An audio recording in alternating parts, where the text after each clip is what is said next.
이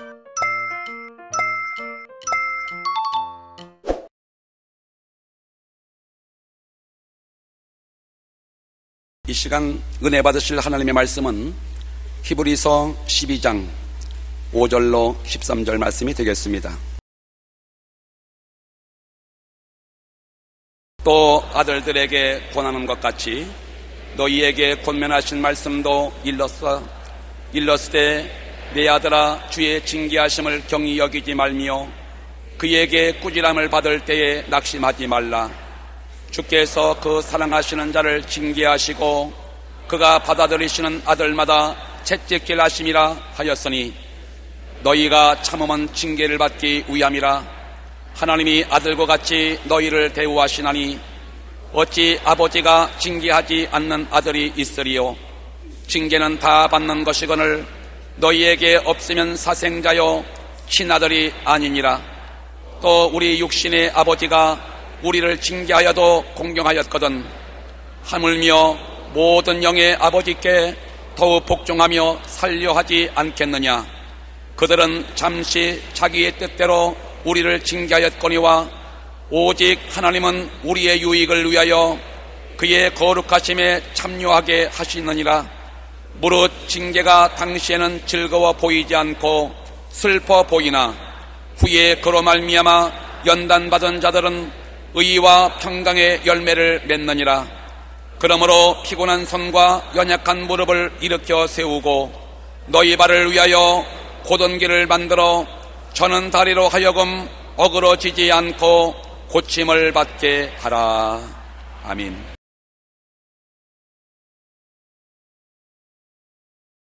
오늘 저는 여러분과 함께 징계라는 제목으로 은혜를 나누겠습니다. 오늘날 우리가 자녀들을 교육할 때 대개 출세와 성공을 삶의 목표로 삼는 사람들이 많습니다. 훌륭한 인성과 인격을 가진 사람으로 성장시키겠다는 목표는 사라진 지 이미 오래됩니다. 그 때문에 학교 교육도 상업적이 되어 선생님은 제자들의 인품 성장보다는 지식을 파는 직업인으로 전락하고 학생들은 수업료를 내고 지식이란 상품을 사는 자가 되고 말하는 것입니다. 그 때문에 집에서도 학교에서도 인격자가 되라고 교훈하거나 징계하는 것이 사라진 지 오래됩니다. 그 때문에 오늘날 우리 자녀들은 교육 많이 받고 머리 좋은 행실 없는 윤리와 도덕 부재의 사람으로 자라고 있습니다. 하나님은 그렇지 않으십니다. 하나님이 자녀를 가르치시는 목표는 장차 천국에 가서 모자람이 없는 천국 시민이 되기를 원하셔서 세상에서 부지런히 교육시키는 것입니다. 그러기 위해서는 말씀과 성령님의 은혜뿐만 아니라 꾸지점과 징계를 아끼지 않으신 것입니다. 이 세상의 성공과 복은 일시적인 것이고 전국적으로는 다 없어질 것입니다. 그렇기 때문에 하나님은 일관되게 우리의 삶의 목표가 천국에 합당한 인생이 되도록 교육하시는 것입니다. 2003년 말 오스트리아의 빈 의대에서는 50개국 국민의 IQ를 비교한 후 한국이 2위라는 연구 결과를 발표한 적이 있습니다. 또한 경제협력개발기구 OECD에서 실시한 학업 성취도 국제 비교에서 한국의 고등학교 1학년생들이 선진국 40국 가운데 1위를 차지하여 한국 학생들의 실력이 세계 최상임을 입증했습니다. 게다가 한국의 교육열은 단연코 세계 1위입니다. 그런데 한국은 세계적인 위인을 배출하는데 좋은 실적을 내지 못하고 있습니다. 고등학교까지 수재였던 학생들이 대학에 가면 둔재가 되는 한국의 교육 현실인 것입니다. 왜 이런 현상이 나타나는 것입니까? 우리의 교육 현실은 훌륭한 인성과 인격을 가진 사람으로 성장시키기보다는 세상에서 출세하고 성공하는 것을 목표로 지식 위주의 교육이 이루어지고 있기 때문인 것입니다. 그러므로 우리 자녀들은 교육을 많이 받고 머리가 좋으나 장기적인 인생의 목표를 세우지 못하고 오히려 행실 없는 윤리와 도덕 부재의 사람으로 자리하고 있는 것입니다. 우리 이웃 나라 보십시오. 경제 대국입니다. 굉장히 강력한 나라인 것입니다.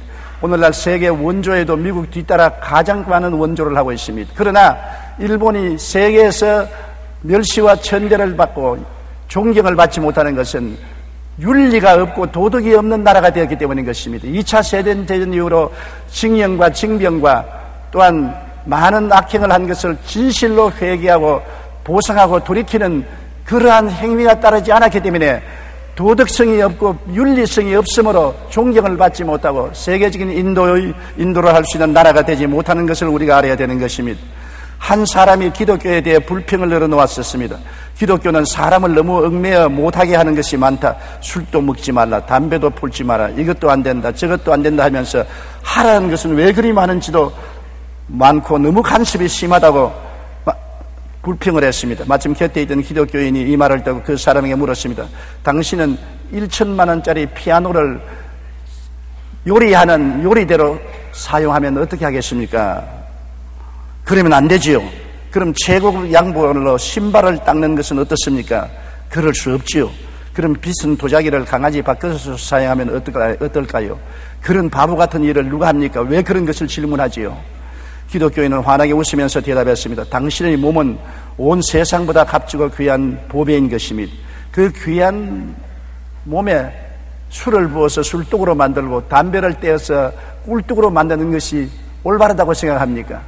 그러므로 하나님께서 당신이 귀한 대로 대접하기 위해서 술독을 만들지 마라, 담배 꿀독을 만들지 마라, 수렁창에 들어가지 말라고 말씀하는 것입니다.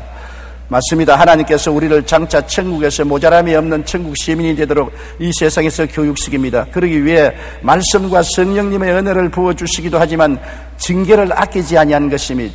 믿음의 조상 아브라함을 우리가 늘 칭찬하고 위대한 인물로 존경합니다만 아브라함은 신앙이 탁월했을 뿐 아니라 하나님께 징계와 채찍도 엄청나게 맞았습니다. 믿음으로 고향 갈대아 우르를 떠나 가나안으로 향했으나 불순종하고 불신앙한 일이 함께 섞였으니까 하나님이 그대로 두지 않았었습니다. 창세기 12장 1절로 2절에 야훼께서 아브라함에게 이르시되 너는 너희 고향과 친척과 아비의 집을 떠나 내가 네게 보여줄 땅으로 가라. 내가 너로 큰 민족을 이루고 네게 복을 주어 내 이름을 창대케 하리니 너는 복이 될지라. 75살에 하나님께서 아브라함에게 고향 산천을 떠나라 했습니다. 내 전토 친척도 떠나고 아비 집도 떠나고 혈혈단신으로 아내 사례만 데리고 출발하는 것입니다. 그런데 그는 하란에서 모은 재산을 다 수레에 싣고 수많은 종들을 거느리고 아비 집인 조카를 거느리고 가나안 땅 향해서 출발했습니다. 나는 당당하게 하나님이 떠나라 해서 순종하고 떠났습니다. 말을 했지만은 그 순종은 불순한 순종이요 진실한 순종이 되지 못했던 것입니다. 그는 가나안 땅에서 모은 재산을 다 수레에 실었습니다. 종들도 다 거느렸습니다. 조카도 데렸었습니다. 땅도 버리지 않고 전토도 버리지 않고 친척도 아베직도 버리지 않고 다 가지고 떠났습니다. 그가 가나안 땅에 들어오자 하나님께서 엄청난 기근을 가나안 땅에 두었습니다. 운물이 다 마르고 풀이 다 마르고 데리고 온 짐승들은 다 배고파 굶어 죽고 종들은 뿔뿔이 헤어지고 친척들도 다 떠나갔습니다. 나중에 가나안 땅에 와서 결국 빈손이 되었습니다. 하나님, 저로 가나안 땅에 가면 큰 민족을 이루고 창대케 하겠다 하셨는데 이럴 수가 있습니까? 어떻게 나를 쳐서 빈손 들게 만듭니까? 원망과 탄식이 그 마음속에 가득했습니다. 그래서 그는 살기 위해서 아내를 데리고 조카와 함께 애굽으로 내려간 것입니다. 창세기 12장 10절에 그 땅에 기근이 들었으므로 아브라함이 애굽에 거류하려고 거리로 내려갔으니 이는 그 땅에 기근이 심하였더라.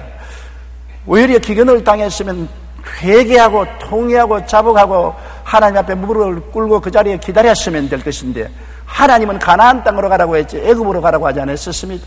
그러나 그는 가나안 땅에서 하나님에 대한 신앙도 잃어버리고 순종도 포기하고 자기 살 길을 인간의 수단과 방법으로 애굽을 택해서 애굽으로 내려간 것입니다. 그 결과 어떻게 되었습니까?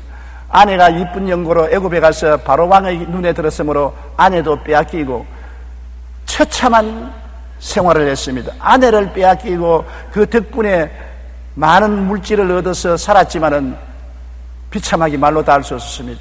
거기에서 아브라함은 크게 회개하고 통회하고 자복했습니다. 정말 깨어졌습니다. 그 결과 하나님께서 그 기도를 들으시고 아내를 돌려주시고 많은 금은 보화를 주시고 짐승을 보상으로 받아서 가나안 땅으로 돌아왔습니다. 그가 가나안 땅으로 들어오고 난 다음에는 그의 인생이 변화되었습니다. 그는 완전히 하나님 중심으로 살기로 결정한 것입니다. 다시 가나안 땅으로 돌아온 이후에 그는 조카 롯과 땅 분쟁에서 인간적인 탐욕을 벌인 것을 볼 수 있습니다. 조카 롯도 많은 짐승을 거느리고 자기도 짐승을 거느리니 좁은 땅에 우물과 들풀로 말미암아 싸움이 붙었습니다. 목장들의 싸움이 삼촌과 조카 간의 싸움이 된 것입니다. 그때 아브라함은 모든 것을 하나님께 의지하고 자기 중심으로 생각하지 않았습니다. 창세기 13장 8절로 9절에 아브라함이 롯에게 이르되 우리는 한 친족이라 나나 너나 내 목자나 서로 다투게 하지 말자. 내 앞에 온 땅이 있지 아니하냐. 나를 떠나가라. 내가 좌하면 나는 우하고 내가 우하면 나는 좌하리라. 당연히 삼촌으로서 내가 좋은 땅을 차지할 테니 그 다음 너가 차지하라고 말할 수 있는데도 불구하고 나는 네가 좌하면 내가 우하고 네가 우하면 내가 좌할 테니 네가 먼저 선택하라. 하나님께서 내 친척을 떠나라 했는데 이제야 너와 나와 결별하는 것이 하나님의 뜻이다. 그래서 조카가 요단떨에 물이 넉넉하고 풀이 많은 것을 보고 그리로 택해서 떠나서 비로소 하나님께 온전히 순종했습니다. 내 전토 친척 아비 집을 완전히 떠나서 완전히 순종할 때까지 그는 가나안의 기근과 애굽에서 아내를 잃어버리고 당한 수모의 징계를 받고 난 다음에야 변화받는 것입니다. 하나님은 온전히 의지하고 하나님을 바라볼 때 비로소 가나안 땅에서 하나님이 복을 주신 것입니다. 창세기 13장 14절로 15절에 롯이 아브라함을 떠난 후에 야훼께서 아브라함에게 이르시되 너는 눈을 들어 너 있는 곳에서 북쪽과 남쪽 그리고 동쪽과 서쪽을 바라보라. 보이는 땅을 내와 너의 자손에게 주리니 영원히 이르리라. 넘치는 하나님의 은총과 복을 받는 것입니다. 우리가 온전히 하나님께 순종할 때 하나님이 복을 주시지, 완전한 순종을 하지 못하고 세상과 섞여서 있을 때는 주님께서 징계를 내리시고 우리를 변화시키기를 원하시는 것입니다. 세상에서 가장 아름다운 소리를 내는 바이올린으로 알려진 것이 스트라디바리라는 바이올린인 것입니다. 이 바이올린은 스트라디바리가 10대부터 93세가 될 때까지 많은 것으로 1100대밖에 없습니다. 그가 바이올린을 만들 때 엄격히 지키는 원칙이 딱 한 가지 있습니다. 바이올린이 아름다운 소리를 내지 않으면 아낌없이 다 부숴버린다는 것입니다. 그런 바이올린에는 절대로 내 이름을 적어 팔지 말라는 것입니다. 우리의 조선 백자나 고려 청자를 만드는 장인들도 일반인들이 보기에는 아름다우나 그들의 눈에 조그마한 흠이 보이면 도자기를 가차없이 내려쳐 부쉈다고 합니다. 이런 장인 정신은 작은 흠집이라도 결코 용납하지 않고 최상의 것을 만들기 위한 것입니다. 믿음의 조상 아브라함은 하나님의 말씀에 순종하여 갈대아 우르를 떠났지만 기근이 들자 자신의 생각대로 애굽으로 내려갔습니다. 이러한 부실한 순종으로 말미암아 하나님은 그대로 내버려 놓지 않고 그를 쳐서 깨어지게 하고 변화받게 만들어 주신 것입니다. 순종은 성공의 어머니요 안전의 아내입니다. 순종은 모든 문의 열쇠입니다. 그러므로 하나님께서는 우리를 순종하도록 만들기 위해서 어떠한 수단과 방법도 사용하시는 것입니다. 우리가 예수 믿으면 공짜로 은혜를 받고 복만 받는다고 생각하면 큰 오해인 것입니다. 예수 그리스도를 통해서 은혜와 복을 받는 것은 당연한 이치지만은 하나님의 형상과 모양을 닮아가는 사람으로 만든다는 것을 알아야 되는 것입니다. 여러분, 조각가가 돌 안에서 자기의 형상을 보고 난 다음 돌을 찧어서 그 형상을 찾아내는 것처럼 하나님은 우리를 시험과 환난을 통할 뿐 아니라 징계를 통해서 찧어서 하나님의 형상이 이루어지도록 만드시는 것입니다. 우리 하나님의 결국 목적은 우리를 천국 시민이 되기에 부족함이 없도록 만드는 것이 하나님의 목적인 것입니다. 우리가 신앙만 좋다고 철야하고 금식하고 주여 주여 하면서도 윤리와 도덕을 저버린 행동을 하고 불의하고 부정하고 부패하면은 신앙이 아닙니다. 그거는 하나님께서 그러한 신앙은 인정하지 않습니다. 하나님은 징계에 회부할 따름인 것입니다.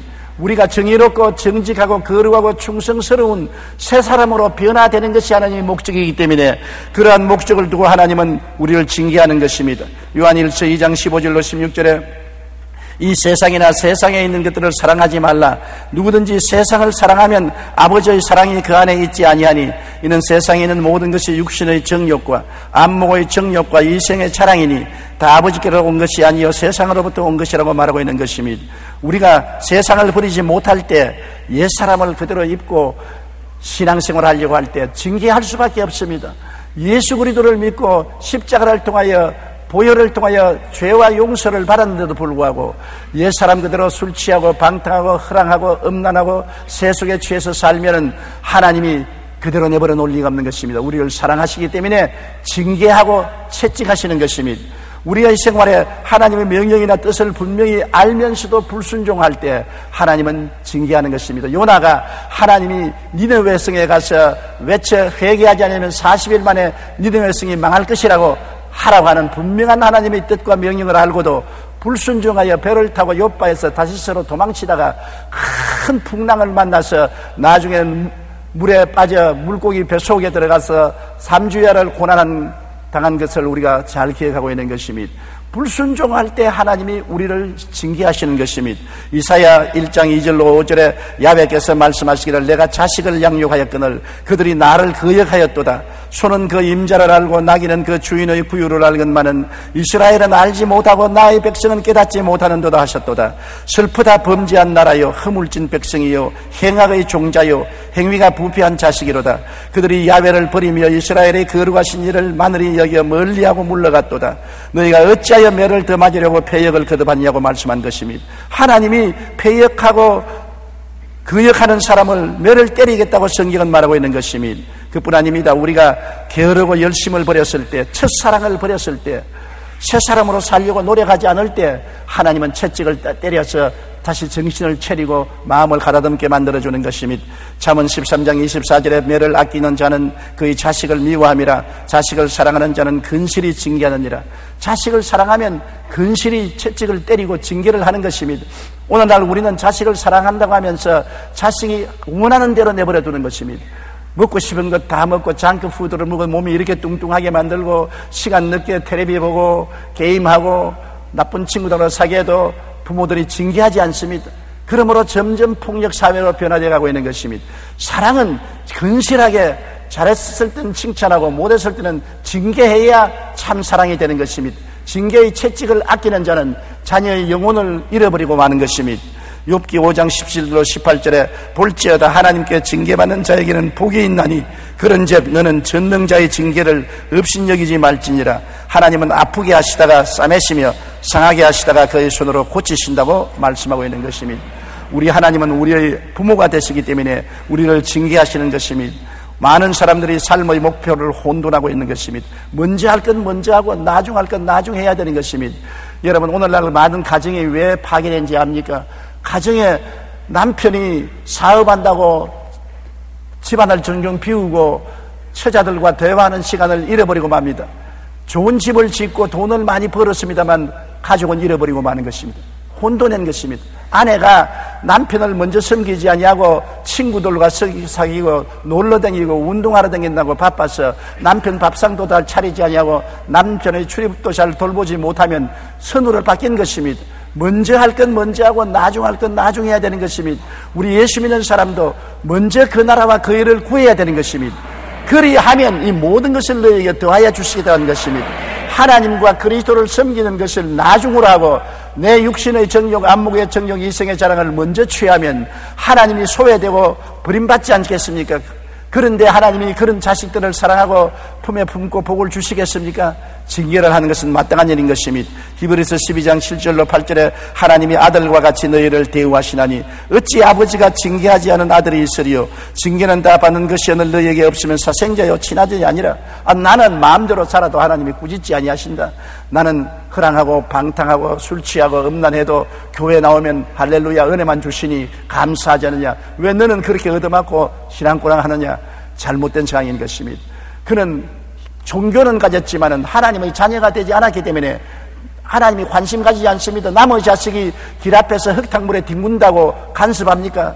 누가 길렀는지 잘못 길렀다고 혀만 찰 뿐이지 내버려두고 갑니다. 그러나 지 자식이 옷 입은 대로 흙탕물에 뒹굴면 어떻게 하겠습니까? 끌어내 엉덩짝을 때리고 꾸짖고 집에 데려와서 씻길 것 아니겠습니까? 하나님이 징계하지 않는다고 자랑하지 마십시오. 징계를 받지 않으면 사생자인 것입니다. 거듭나지 않았습니다. 예수를 믿고 참으로 성령으로 거듭난 사람은 하나님이 반드시 채찍을 들어 때리는 것입니다. 때릴 때 여러분 간지러려고 때리는 것은 아닙니다. 아프라고 때리는 것입니다. 하나님의 징계는 아픕니다. 뼛속까지 서립니다. 고통의 눈물을 흘리도록 때리는 것입니다. 그래야 깨닫게 되고 회개하게 되는 것입니다. 징계를 당할 때 여러분 편안하게 징계당하기를 원하시는 안 되는 것입니다. 우리는 징계를 받을 때 어떠한 태도를 가져야 될까요? 진실하게 징계를 받고 회개해야 하는 것입니다. 하나님이 때리면 회개해야 되는 것입니다. 자꾸 도망치면 점점 더 얻어맞는 것입니다. 저는 어릴 때 잘못하면 어머님이 부죽갱이로 저를 때렸는데 여러 번 맞다가 보니까 점점 체험으로 지혜가 생겼어요. 도망을 치니까 부죽갱이 끝에 맞으니까 몹시 아프더라고요. 때릴 때 어머니를 안고 뒹구니까 부직경이 안으로 맞으니까 아픈 척 하지만은 실제로 안 아파요. 그래서 어머니를 끌어안고 아이고 내 좀 내고 고함을 치면 실제로 안 아프는데도 어머니는 심히 아픈 줄 알고 때리는 것을 그치는 것을 보았습니다. 그러므로 어머니가 때릴 때는 멀리 달아나지 말고 어머니를 끌어안아야 돼요.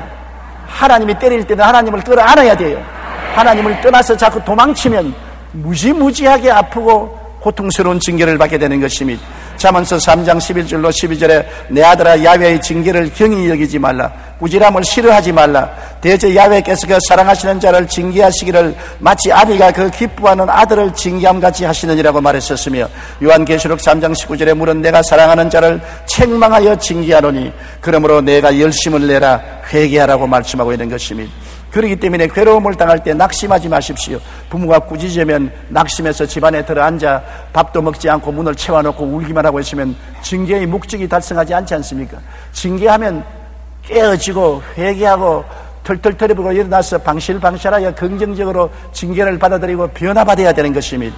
부정적인 태도로 원망과 불평을 하면 징계가 소용이 없지 않습니까? 징계를 받고 난 다음에는 하나님께 감사 찬송을 해야 되는 것입니다. 히브리서 12장 5절로 6절에 내 아들아 주의 징계하심을 경히 여기지 말며 그에게 꾸지람을 받을 때 낙심하지 말라. 주께서 그 사랑하시는 자를 징계하시고 그 받아들이시는 아들마다 책질하심이라. 징계를 받거들랑 하나님이 사랑해 주시는 것을 알고 감사해야 되는 것입니다. 눈물을 흘리면서도 하나님 나를 변화시키는 것을 감사합니다. 잘못된 길을 걸어가는 나를 바로잡아 주시니 감사합니다. 징계해 주시는 하나님께 영광을 돌리고 오히려 감사해야지 낙심하면 안 되는 것입니다. 더욱 하나님을 공경해야 될 것입니다. 징계받기 전보다 더 하나님을 두려워하고 공경하고 사랑해야 될 것입니다. 하나님이 나를 사랑함으로 징계하시니 감사하다고 생각해야 되는 것입니다. 부모가 자식을 때리고 난 다음에 방에 와서 우는 부모들이 많습니다. 사랑하는 자식을 때리는 것이 부모의 마음에 좋을 리가 없는 것입니다. 채찍을 많이 때려놓고 난 다음에 방에 와서 부모님이 울고 그 다음 세수하고 손수건으로 닦고 밖으로 나옵니다. 왜냐하면 자식을 때린 만큼 부모의 마음도 아픈 것입니다. 하나님이 여러분을 때리고 기뻐하신 줄 압니까? 여러분을 때린 만큼 하나님 마음이 고통스럽습니다. 하나님이 괴롭습니다. 징계를 때릴 때 여러분만 괴로운 것이 아니라 하나님 자신이 괴롭다는 것을 여러분 알아야 되는 것입니다. 우리 하나님을 괴롭게 한 죄를 회개하고 더욱 하나님을 경외하고 공경해야 되는 것입니다. 히브리서 12장 9절로 10절에 또 우리 육신의 아버지가 우리를 징계하여도 공경하였거든 하물며 모든 영의 아버지께 더욱 복종하며 살려하지 않겠느냐. 그들은 잠시 자기의 뜻대로 우리를 징계하였거니와 오직 하나님은 우리의 유익을 위하여 그의 거룩하심에 참여하게 하심이라. 거룩하심에 참여하는 것은 천당에 올라가도록 하기 위해서 그렇게 한다는 것입니다. 이 땅에서 영혼을 잃어버릴까 싶어서 천당에 올라가도록 하기 위해서 징계하시는 것입니다. 하나님이 우리에게 지위나 명예나 권세나 돈이나 부귀나 영화를 주시더라도 굉장히 조심스러워 하시는 것입니다. 왜냐하면 사람이 등 따쓰고 배부르면 게을러지고 신앙을 잃어버리고 세속화되기가 쉽기 때문에 하나님은 항상 축복을 주시면서 채찍을 손에 들고 계신 것입니다. 그래야 사람들이 잘못된 길로 가다가 돌이켜 하나님 중심으로 돌아오게 되고 하나님을 불순종하다가 공경하게 되기 때문인 것입니다. 우리는 징계받았을 때 우리는 잘못된 생활 습관을 고치고 변화받아야 되는 것입니다. 이대로 그 생활 그대로 있으면 안 됩니다. 나는 어떤 사람이 간증하기를 자기가 거의 병들어 죽게 되었다가 하나님의 은총으로 살아났는데 살아나고 난 다음에도 옛날과 여전히 술망탱이가 되어 있다는 것입니다. 그래도 지금은 아직 안 때린다. 내가 말하기를 안 때리면 이제 앞으로는 죽도록 만들 것이다. 과거에 술망탱이가 되어서 가정을 돌보지 아니하고 생활을 절대 없이 살다가 하나님께 맞았는데 부르짖고 기도하여 고침받았으면 생활에 변화가 와야지요.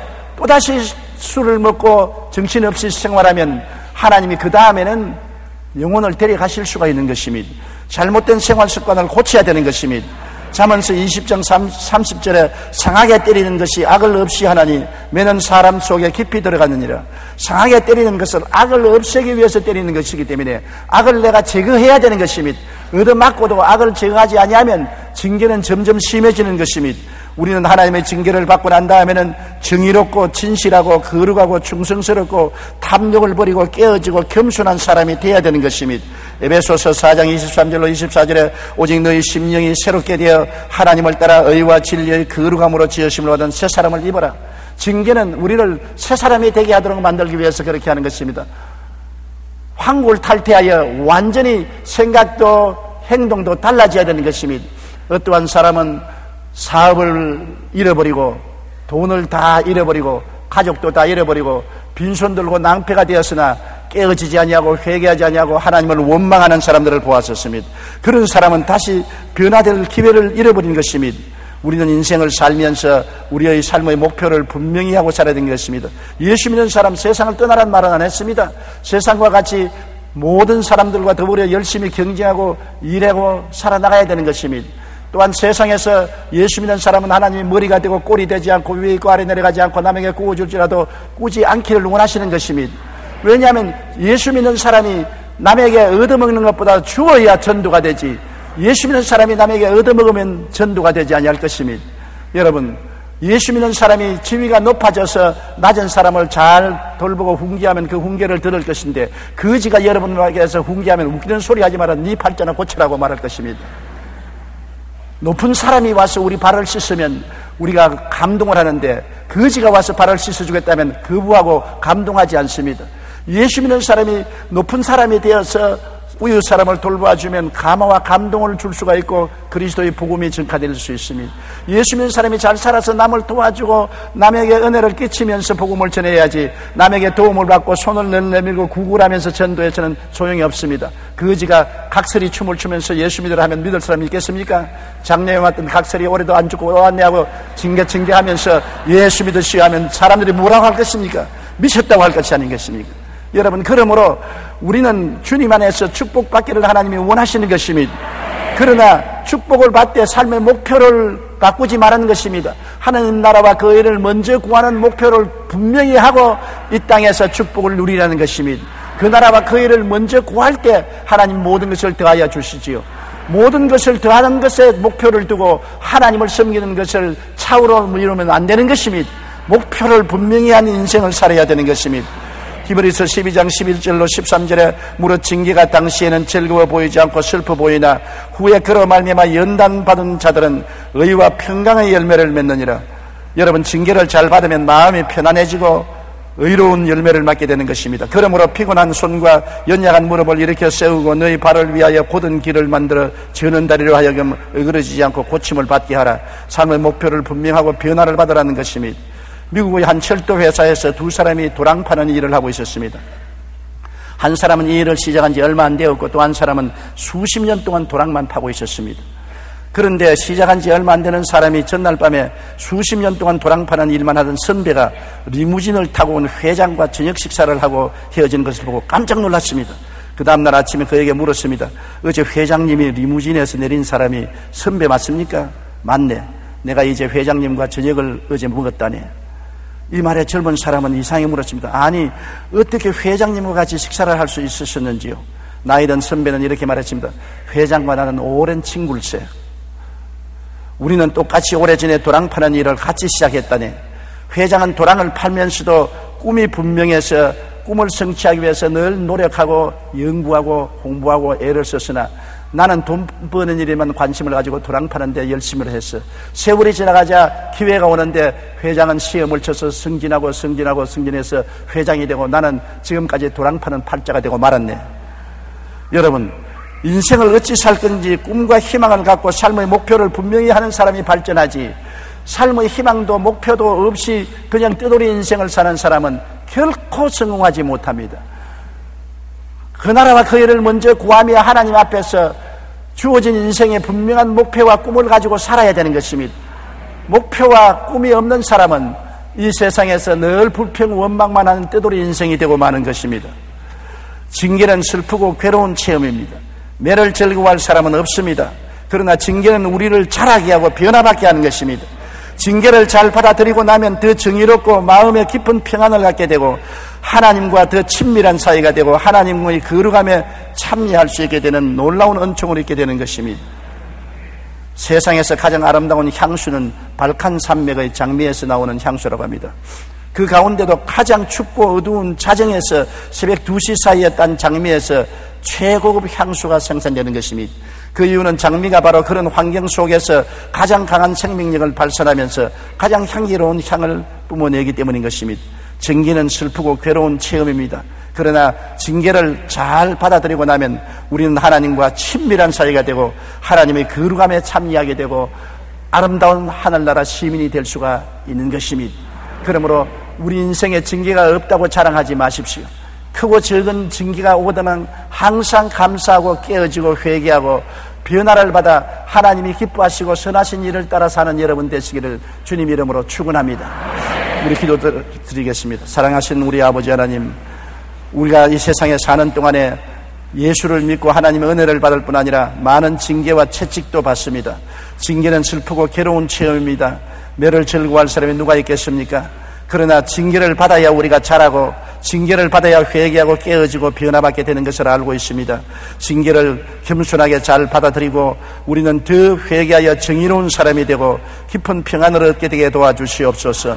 하나님과 우리 사이에 막힌 담이 다 제거되고 하나님이 우리 안에, 우리가 하나님 안에 있어 함께 하나님과 생활하는 우리가 되게 만들어 주시옵시고 이 세상을 떠날 때 당당하게 천국 시민으로 들어갈 수 있는 변화받은 사람이 되게 은총을 베풀어 주옵소서. 예수님 이름으로 기도드리옵나이다. 아멘. 오늘 은혜 받으실 말씀은 시편 139편 2절에서 4절 말씀입니다. 주께서 내가 앉고 일어섬을 아시고 멀리서도 나의 생각을 밝히 아시오며 나의 모든 길과 내가 눕는 것을 살펴보셨으므로 나의 모든 행위를 익히 아시오니 야훼여 내 여의 말을 알지 못하시는 것이 하나도 없으시니이다. 아멘.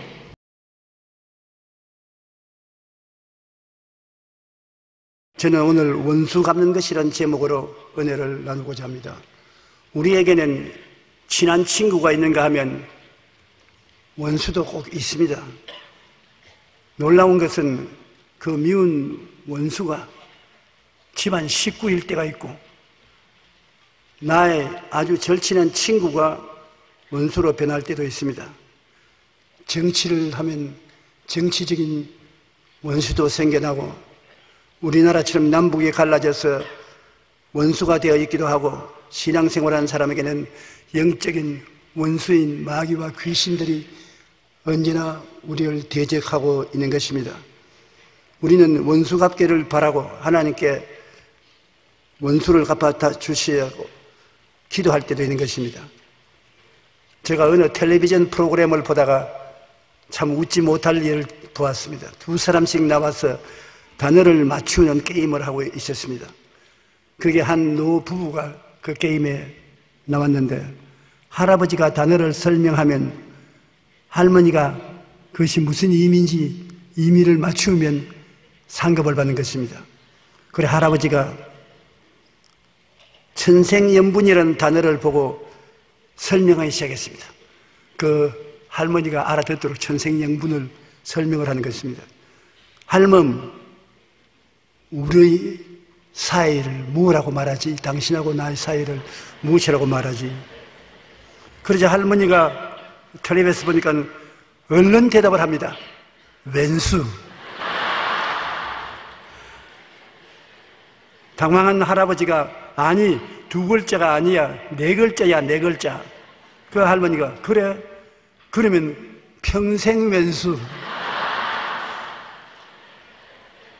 내가 이 말을 듣고 마음에 섭섭한 것은 우리 할머님이 한번 바느질을 하고 있다가 제게 말씀하시는데 너 할아버지가 내게는 왼수야 왼수. 평생 지연감 때문에 내 일생을 고생했어. 그래서 내 속으로 우리 할아버지지 왜 왼수는 왼수야. 열심히 애쓰고 힘써 일해서 밥 먹여 살려준 것이 왼수가 되는 것이냐 그런 생각을 했는데 인생을 살아보니까 가장 가까운 사람이 왼수가 될 수 있어요. 여러분이 이 이야기를 듣고 웃는 이유는 여러분들도 그렇게 느낄 때가 가끔 있기 때문에 그런 줄로 알고 있는 것입니다. 성경에는 삶의 수고하고 무거운 짐을 하나님께 맡기는 것처럼 원수 갚는 것도 하나님께 맡기라고 하시는 것입니다. 짐은 맡기되 마음에 무거운 짐인 원수 갚는 것을 하나님께 맡기라고 하는데 참으로 쉽지 않습니다. 우리도 한때 하나님께 원수였으나 예수님의 중보로 화해하고 하나님의 자녀가 된 것을 기억해야 되는 것입니다. 우리는 하나님과 원수였습니다. 상대가 될 만하지도 않는 우리를 하나님께서는 마음에 버거워하셨습니다. 왜냐하면 하나님을 대적하고 마귀 편에 서서 하나님을 불순종했기 때문인 것입니다. 그러나 하나님은 이 원수된 것을 청산하기 위해서 우리의 죄악을 그 아들 예수 그리스도에게 담당시켜서 십자가에 벌을 내려서 죽음으로써 원수된 것을 갚게 한 것입니다. 예루살렘 성전의 지성소와 성소 사이에 큰 휘장이 들어져 있는데 그 휘장은 얼마나 두꺼운지 황소 2마리를 서로 맛보게 해서 휘장을 묶어서 잡아 당겨도 안 찢어지는 것입니다. 그런데 예수님이 십자가에서 내가 다 이루었다 하실 때 그 휘장이 위에서부터 아래쪽에 쫙 찢어져서 확 열려버렸어요. 사람들은 성소까지는 와도 지성소는 휘장 때문에 못 들어갑니다. 들어가면 죽습니다. 그러나 예수님이 십자가에서 몸을 찢음으로 그 몸과 피로 인해서 원수된 담이 무너졌기 때문에 휘장이 찢겨진 것입니다. 지금은 우리가 아버지 하나님을 부를 때 휘장이 우리 사이에 막아놓고 있지 않습니다. 찢어졌습니다. 아버지 보좌 앞에 예수 그리스도 이름으로 언제나 웰컴입니다. 아버지 앞에 아버지하고 우리는 들어갈 수 있게 된 것입니다. 로마서 5장 10절로 11절에 보면 곧 우리가 원수 되었을 때 그 아들의 죽으심으로 말미암아 하나님과 화목하게 되었은즉 화목하게 된 자로서 그 살아나심으로 말미암아 구원을 받을 것이야. 그뿐 아니라 이제 우리로 화목케 하신 우리 주 예수 그리스도로 말미암아 하나님 안에서 또한 즐거워하느니라. 하나님과 원수된 것이 화목이 되어서 이제 잘났든 못났든 하나님의 자녀가 되어서 하나님 앞에 기도하고 하나님의 은총을 받을 수 있게 되었으니 얼마나 좋은 일인 것입니까? 우리 예수 믿는 사람들은 자기의 행함으로 말미암아 구원받는 것이 아니라 하나님이 행해준 것을 믿음으로 말미암아 구원받는 것입니다. 우리가 무엇을 해야 구원을 받을까요? 물으면 하나님이 언제나 대답하시는 말씀은 예수님이 다 이루어 놓으셨다. 할 일 없다. 내가 할 일은 믿고 따라오는 것이 내가 할 일이다. 여러분이 하나님 아버지 예수 그리스도 우리 주를 믿으면 구원을 받게 되는 것입니다. 잘 믿는 사람은 하나님께 칭찬을 받고 잘 못 믿는 사람은 하나님께 근심을 끼치는 것입니다. 그러나 하나님께서는 믿음으로 말미암아 구원받는 이 놀라운 은총을 예수 그리스도로 말미암아 허락해 주신 것입니다. 그는 우리의 화평이신지라 둘로 하나를 만드사 원수된 것 곧 중간에 막힌 담을 자기 육체로 허시고 법조문으로 된 계명의 율법을 배하셨으니 이는 이 둘로 자기 안에서 한 세 사람을 지어 화평하게 하시고 둘로 하나가 되게 했던 것은 가까운 데 있는 유대인과 멀리 있는 이방인 이 두 부류의 민족을 예수 십자가로서 하나가 되게 했다는 것입니다. 한 세 사람을 지어 화평케 하시고 또 십자가로 이 둘을 한 몸으로 하나님과 화목하게 하려 하심이라. 원수된 것을 십자가로 소멸하시고 오셔서 먼 데 있는 너희에게 평안을 전하시고 가까운 데 있는 자들에게 평안을 전하셨으니 이는 그로 말미암아 우리 둘이 한 성령 안에서 아버지께 나아감을 얻게 하려 하심이라. 유대인들은 아브라함과 이삭과 야곱의 후손으로서 하나님의 선민이고 우리 이방인들은 하나님으로부터 버림받은 족속입니다. 그러나 예수님의 십자가 공로로 말미암아 성령의 역사로 가까이에 있는 유대인이나 멀리 있는 이방인인 우리나 모두 다 예수 그리스도의 보혈을 통하여 성령의 은혜로 하나님의 자녀가 되고 아버지 품속에 한 같은 아들로 들어가서 하나님 앞에 교제하고 구원을 누릴 수 있게 된 것입니다. 그러므로 옛날에는 우리를 이방인이라고 해서 이방 개처럼 취급을 받았었습니다만 이제는 예수를 믿는 이방인들은 모두 다 거듭나서 하나님의 자녀가 된 것입니다. 그러므로 예수 그리스도께서 우리의 화평이 되었다는 것을 우리는 잊지 말아야 되는 것입니다. 우리의 화목이 되었다. 하나님이 우리 원수를 예수님께 갚아버렸다. 우리에게 갚을 원수를 십자가에 예수님을 매달아서 원수를 갚으시다. 그러니 예수님 때문에 하나님은 이제는 우리의 원수가 아니고 우리의 친아버지가 됐고 우리는 하나님의 자녀가 된 것이니 얼마나 놀라운恩총인지요. 감사할 여지가 없습니다. 우리가 직접 원수를 갚지 말고 이제는 다른 원수 갚는 것도 하나님께 맡겨라는 것입니다. 우리가 큰 원수된 자리에서 예수님으로 말미암아 화목함을 얻었으니 이제 우리도 원수를 직접 갚지 말고 하나님께 맡기라는 것입니다. 로마서 12장 19절 20절에 보면 내 사랑하는 자들아 너희가 친히 원수를 갚지 말고 하나님의 진노하심에 맡기라. 기록되었을 때 원수 갚는 것이 내게 있으니 내가 갚으리라고 주께서 말씀하시니라. 내 원수가 줄이거든 먹이고 목마르거든 마시게 하라. 그래 함으로 내가 숯불을 그 머리에 쌓아놓으라. 저는 처음 이 성경 말씀 읽었을 때 내가 하나님 원수를 갚는 것도 하나님께 맡겨놓고 기다릴 수가 없습니다. 하나님은 사랑이신지라 너무 오래 기다리고 너무 오래 참게 하심으로 나중에 원수 갚는 것 보지도 못하고 죽을까 합니다. 빨리 좀 갚아주십시오.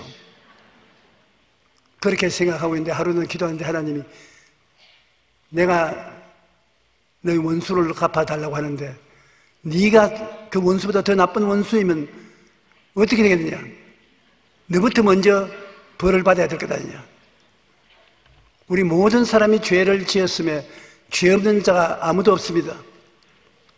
우리는 하나님 앞에 서서 볼 때 우리 원수만 우리에게 원수가 된 것이냐, 그 원수에게 우리는 더 큰 원수가 되어 있을는지도 모르는 것입니다. 모든 것을 아시는 하나님께서는 오래 참아서 우리가 그리스도의 피로서 화해하기를 원하시는 것입니다. 그러므로 원수를 친히 갚지 말고 하나님께 맡기고 놓고 난 다음에 하나님 앞에 원수가 줄이거든 먹이고 목마르거든 마시워서 원수가 나중에 하나님 앞에 서서 머리가 뜨끈뜨끈 얼굴이 화끈화끈 하도록 그렇게 만들으라고 말씀하고 있는 것입니다. 직접 원수 갚지 말라는 이 말씀은 우리가 깊이 생각해 보아야 되는 것입니다. 시편 37절 5절로 11절에 내 길을 야훼께 맡기라. 그를 의지하면 그가 이루시고 내 의를 빛같이 나타내시며 내 공의를 정오의 빛같이 하시리로다. 야훼 앞에 잠잠하고 참고 기다리라. 자기 길이 형통하며 악한 꾀를 이루는 자 때문에 불평하지 말지어다. 분을 거치고 노를 버리며 불평하지 말라. 오히려 악을 만들 뿐이라. 진실로 악을 행하는 자들은 끊어질 것이나 야훼를 소망하는 자들은 땅을 차지하리로다. 잠시 후에는 악인이 없어지리니 내가 그곳을 자세히 살필지라도 없으리로다. 그러나 온유한 자는 땅을 차지하며 풍성한 화평으로 즐거워하리로다. 악한 사람이 땅을 차지하고 잘 살 것 같은데요, 하나님은 정반대로 말씀하시는 것입니다. 온유한 자, 평안을 추구하고 화평을 추구하는 자가 땅을 차지하고 잘 산다는 것입니다. 사람들이 악하고 흉하게 날뛰는 사람이 잘 살 것 같은 착각을 할 때가 많습니다만 기다리고 있으면 하나님께서 화평을 추구하는 자가 잘 살도록 하겠다고 말씀하시는 것입니다. 야훼 앞에 잠잠하고 참아 기다리라. 우리 예수 믿는 신앙생활에 가장 힘든 것이 참고 기다리는 것입니다.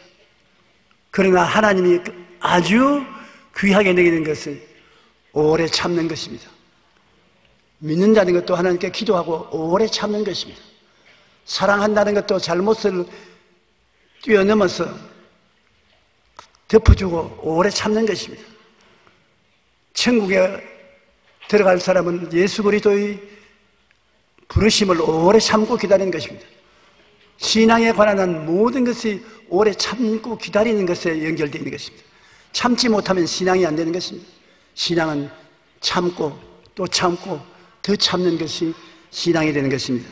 우리는 참으면서 악에게 지지 말고 선으로 악을 이겨야만 되는 것입니다.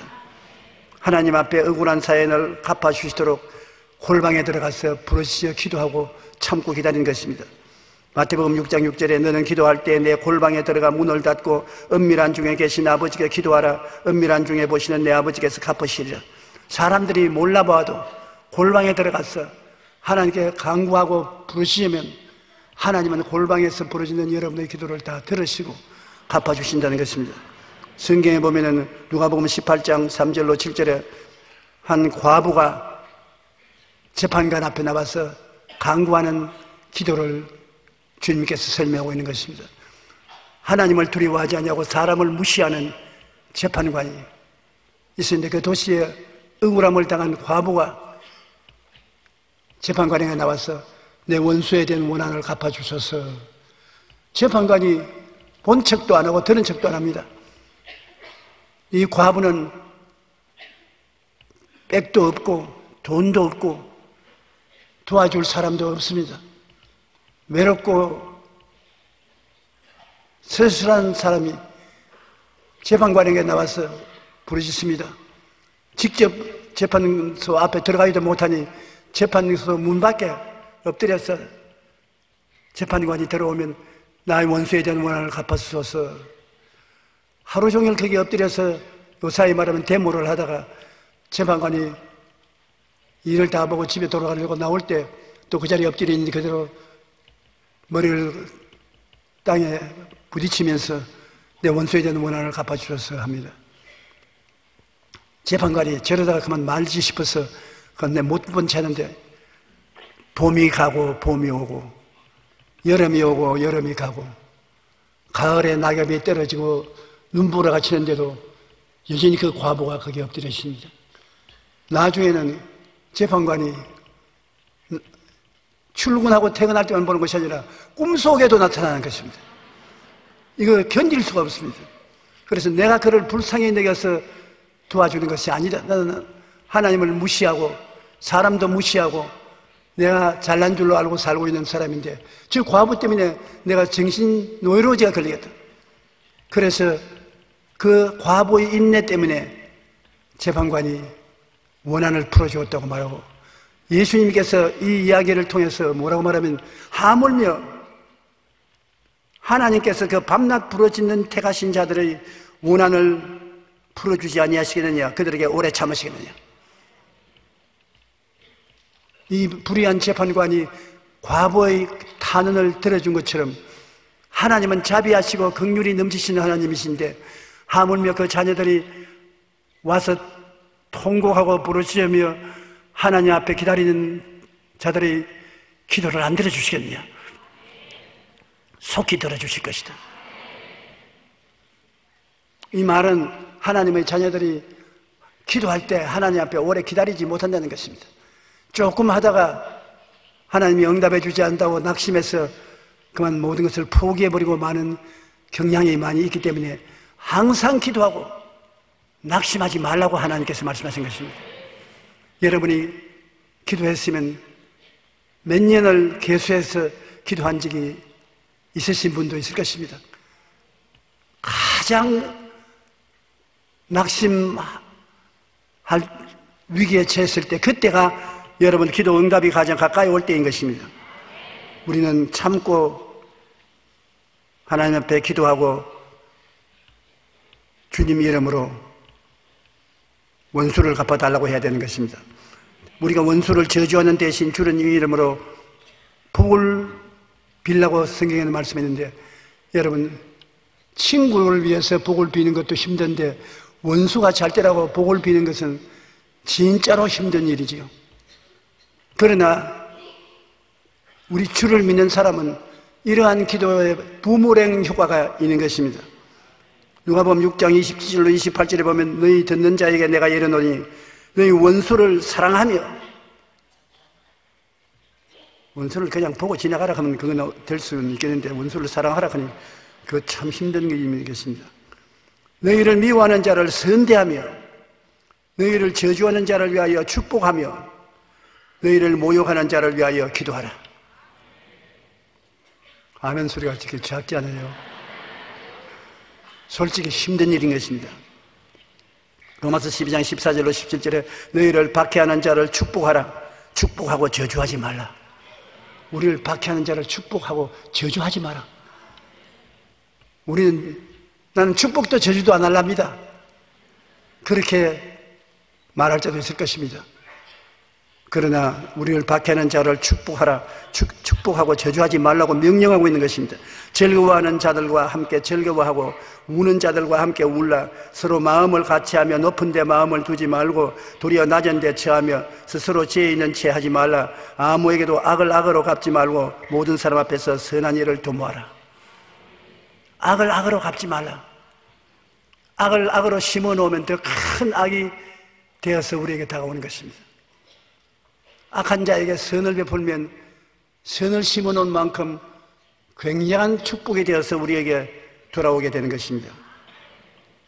마태복음 5장 39절로 45절에 보면 나는 너희에게 이르노니 악한 자를 대적지 말라. 누구든지 내 오른편 뺨을 치거든 왼편도 돌려대며 또 너를 고발하여 속옷을 가지고자 하는 자에게 겉옷까지 가지게 하며 또 누구든지 너를 억지로 어리를 가게 하거든 그 사람과 심리를 동행하고 내게 구하는 자에게 주며 내게 꾸고자 하는 자에게 거절하지 말라. 또 내 이웃을 사랑하고 내 원수를 미워하라 하였다는 것을 너희가 들었으나 나는 너희에게 이르노니 너희 원수를 사랑하며 너희를 박해하는 자를 위하여 기도하라. 이같이 한즉 하늘에 계신 너희 아버지 아들이 되리니 이는 하나님이 그 해를 악인과 선인에게 비추시며 비를 의로운 자와 불의한 자에게 내려주심이라.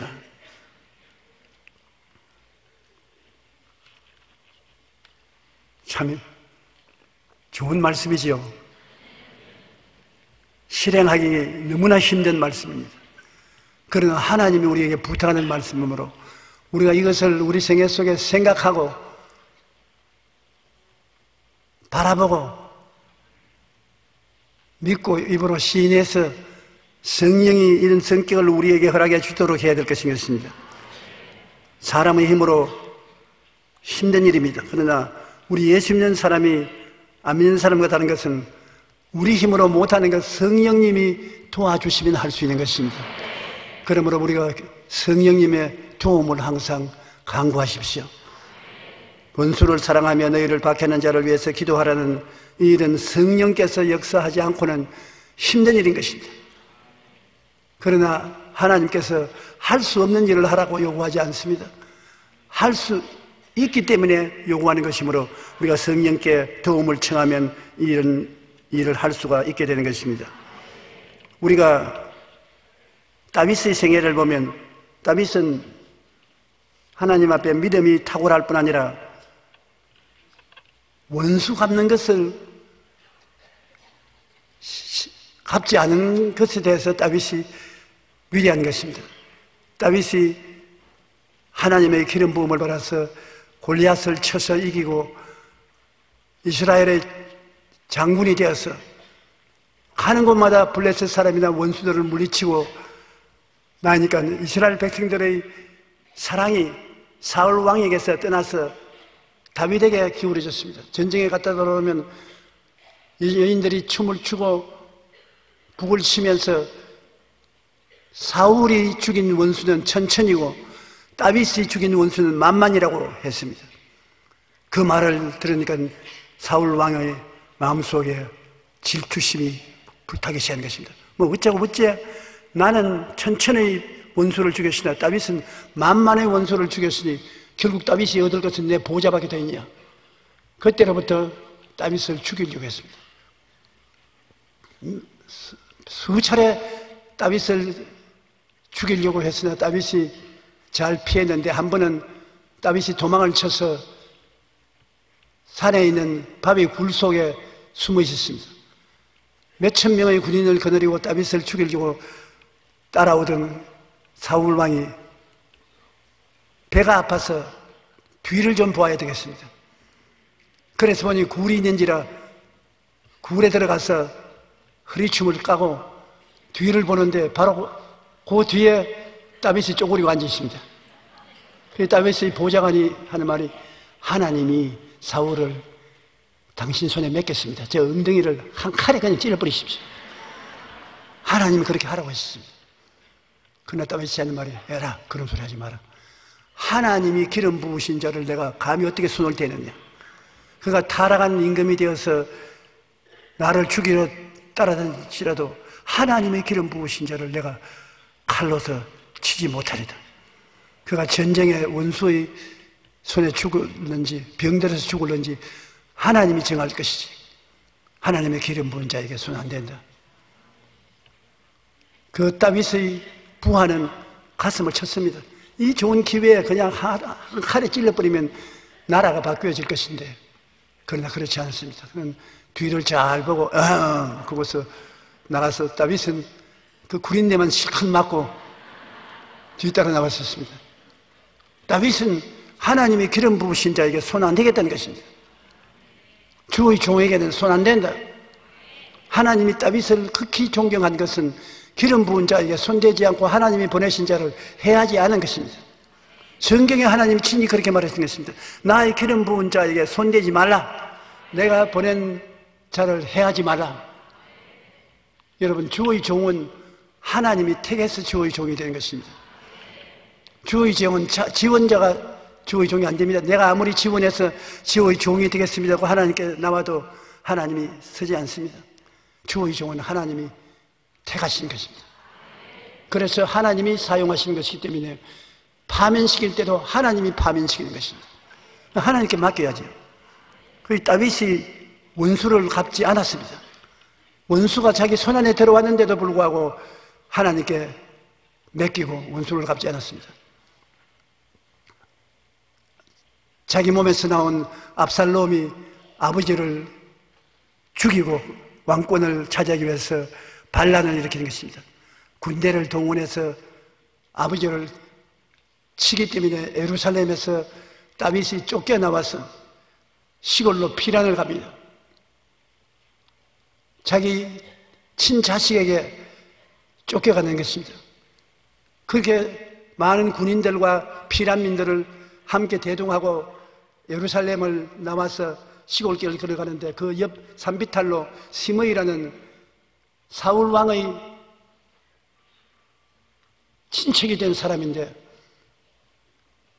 다윗을 따라오면서 이 자식아, 피 흘린 자식아, 네가 너희 임금 사울 왕의 보좌를 빼앗은 것 같이 네 자식이 네 보좌를 빼앗는 것 당연하다. 심은 대로 거둔다.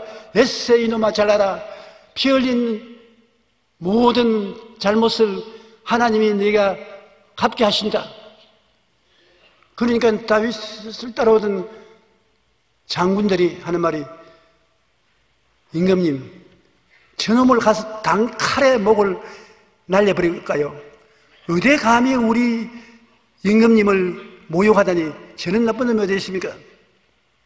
그때 다윗이 하는 말이 에라, 그러지 마라. 하나님이 저 사람의 입을 통해서 나를 모욕하라고 명령했는지 누가 알 수 있냐? 하나님이 저 입을 통해서 다윗을 저주하라고 했는지 누가 아냐? 저주하도록 내버려두라. 나중에 하나님이 나를 살피실 때 내가 저주를 당하는 것을 억울하게 느끼고 있는 것을 보시고 도리어 선으로 갚아줄지 누가 알겠느냐? 원수 안 갚았습니다. 그렇지 않더라도 자기 아들에게 왕권을 뺏기고 아들의 군대에게 쫓겨나가는 그 시점에 원수가 따라오면서 자기 자식에게 쫓겨나는 이놈아, 피 흘린 자식아, 잘 가라, 잘 가라 고함을 치는데 단칼에 날릴 마음이 안 생깁니까? 이 자식 네가 말 안 해도 내가 마음이 답답하게 견딜 수 있는데 뭐 벼룩 같은 놈이 와서 야단이야. 쳐라! 그랬으면 목이 날아갔을 것입니다. 그런데 다윗은 공개적으로 그를 요구하는 원수를 갚지 않았습니다. 하나님께 맡겼습니다. 그렇기 때문에 하나님께서 다윗을 사랑한 것입니다. 다윗은 하나님을 존중한 것입니다. 하나님 때문에 원수를 갚지 않고 하나님 때문에 원수 갚는 것을 하나님께 돌려던 것입니다. 여러분, 우리도 하나님 섬기면 원수 갚는 것이 내게 있으니 내가 갚으라 했으므로 하나님의 특권인 원수 갚는 일을 하나님께 맡기고 우리가 하나님 앞서서 행하지 말아야 되는 것입니다. 시편 91편 1절로 6절에 보면 지존자의 은밀한 곳에 거주하며 전능자의 그늘 아래 사는 자여, 나는 야훼를 향하여 말하기를 그는 나의 피란처요 나의 요새요 내가 의뢰하는 하나님이라 하리니, 이는 그가 너를 새 사냥꾼이 올무에서와 심한 전염병에서 건지실 것이미로다. 그가 너를 그의 기초로 덮으시리니 내가 그의 날개 아래 피하리로다. 그의 진실함은 방패와 손방패가 되나니, 너는 밤에 찾아오는 공포와 낮에 날아드는 화살과 어두울 때 퍼지는 전염병과 밝을 때 닥치는 재앙을 두려워하지 아니하리로다. 하나님께서 이렇게 우리와 같이 계셔서 우리를 돌보시는 것입니다. 여러분의 피란처가 되시고 요새가 되시고 의리하는 하나님이 되신 것입니다. 그러므로 이 하나님께 세상 사는 수고와 짐을 맡길 뿐 아니라 원수 갚는 것도 하나님께 맡기라는 것입니다. 하나님이 누가 자기 편이고 누가 원수인지를 잘 알고 계시기 때문인 것입니다. 성경에는 보면 하나님은 원수가 우리에게 오면은 원수 앞에서 진수성찬을 차려준다는 것입니다. 원수 앞에서 여러분에게 진수성찬을 차려주셔서 여러분이 진수성찬을 잡수시면 하나님께서 원수를 보시고 용용 죽겠지, 용용 죽겠지, 날 사랑하는 자는 내가 이렇게 대접한다, 그렇게 말씀해 주시겠다는 것입니다. 시편 23편 4절로 5절에 내가 사망의 엄침한 골짜기로 다닐지라도 해를 두려워하지 않을 것은 주께서 나와 함께 하심이라. 주의 지팡이와 막대기가 나를 안위하시나이다. 주께서 내 원수의 목전에서 내게 상을 차려주시고 기름을 내 머리에 부으셨으니 내 잔이 넘치나이다. 환난과 고통을 당할 때 주님께서 함께 하여 주셨어요. 십자가의 지팡이와 막대기로 우리를 지켜주시고 원수 앞에 하나님께서 진수성찬 차려주셨어요. 원수가 치지 못하고 구경하고 안타까워하게 만들어주시고, 오히려 원수가 오면 성령의 기름을 부어서 일을 성공하게 만들어주시겠다고 말씀하신 것입니다. 로마서 8장 31절로 32절에 만일 하나님이 우리를 위하시면 누가 우리를 대적하리요? 자기 아들을 아끼지 아니하시고 우리 모든 사람을 위하여 내어주신 이가 어찌 그 아들과 함께 모든 것을 우리에게 주시지 아니하시뇨? 아들도 아끼지 않고 우리에게 주셨는데 그 아들과 함께 무엇을 선물로 안 주겠으니요? 하나님은 좋으신 하나님이신 것입니다. 여러분에게 좋은 일이 일어나기를 원하시는 것입니다. 하나님에 대해서 부정적인 생각을 하는 사람이 너무 많습니다. 하나님은 나의 잘못을 추려내시고 언제니 나에게 꾸짖으시고 심판하시고 좋지 않은 일을 일어나게 해주시는 하나님이라고 부정적으로 생각하는 사람이 많습니다. 그것은 사탄이 하는 소리인 것입니다. 하나님은 여러분의 허물을 덮으시고 여러분의 상처 입은 것을 치료하시고 환난 때 같이 하여 건지고 영화롭게 하시고 좋은 일이 일어나도록 만들어주시는 것입니다. 하나님을 바라볼 때 그 사랑에 감동하고 긍정적인 마음으로 찬양하는 여러분 되시기를 주님 이름으로 축원합니다. 해방 후에 지금까지 북한은 계속 우리를 괴롭히며 죽이려고 도발해 왔습니다. 2010년에 일어난 천안함 사건이나 연평도 사건과 같이 북한은 호시탐탐 우리를 공격합니다. 또한 핵폭탄으로 전 세계를 위협하고 있는 것입니다. 그러나 북한은 지구상에 남은 유일한 공산주의 국가로 김일성주의라고 하는 우상을 섬기며 그 어느 나라보다도 헐벗고 굶주리고 고통당하고 있는 것입니다. 나는 우리 나라에는 좌파 성향의 동포들을 볼 때 참 기가 막힙니다. 이러한 북한의 실상을 알 것인데 북한을 동정하고 그리워하고 북한 사회를 칭찬하는 것은 어찌된 연고인지 알 수가 없습니다. 우리는 북한이 도발한 6.25 한국 전쟁으로 모든 것이 무너지고 쓰러진 폐허 가운데 여러 가지 어려움을 겪었습니다. 6.25를 경험한 사람들이 요사이 우리 한국에 오면 무엇에 놀라느냐 하면 한국에 와서 제일 놀라운 것은 가는 곳마다 십자가가 있다는 것입니다. 사실 그래요, 여러분. 차를 타고 호남선이나 경부선을 지나가면서 한번 보십시오. 동리가 있으면 십자가 없는 동리가 있습니까? 전부 십자가 있습니다. 그리고 놀라운 것은 한국의 시골이 준도시화 되어서 국도가 잘 정비되고 집들이 다 편리하게 개조되고 지어져 있어서 놀랍다는 것입니다.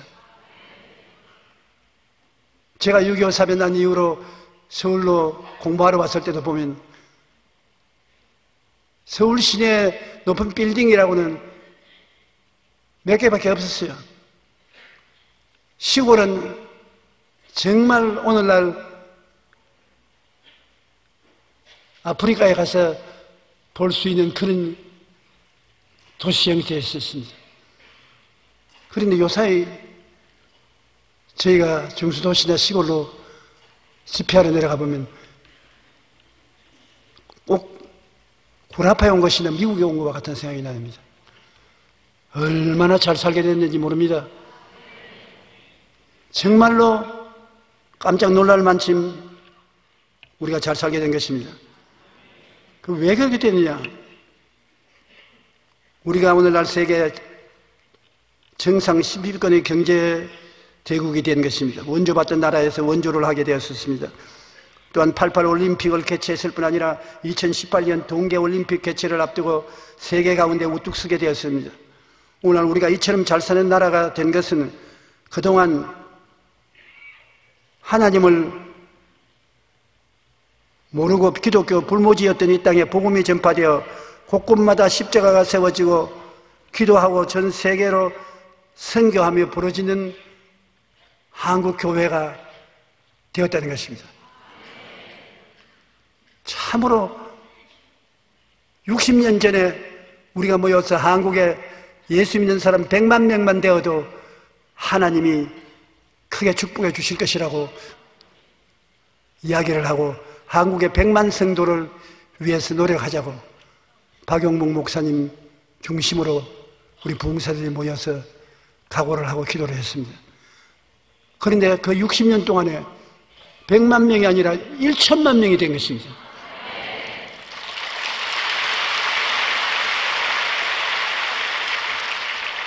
(1천만 명) 하나님의 자녀들을 하나님께서 붙들어 주시고 아브라함의 복을 주심으로 그 복이 우리 한국 땅에 넘쳐날 수밖에 없습니다.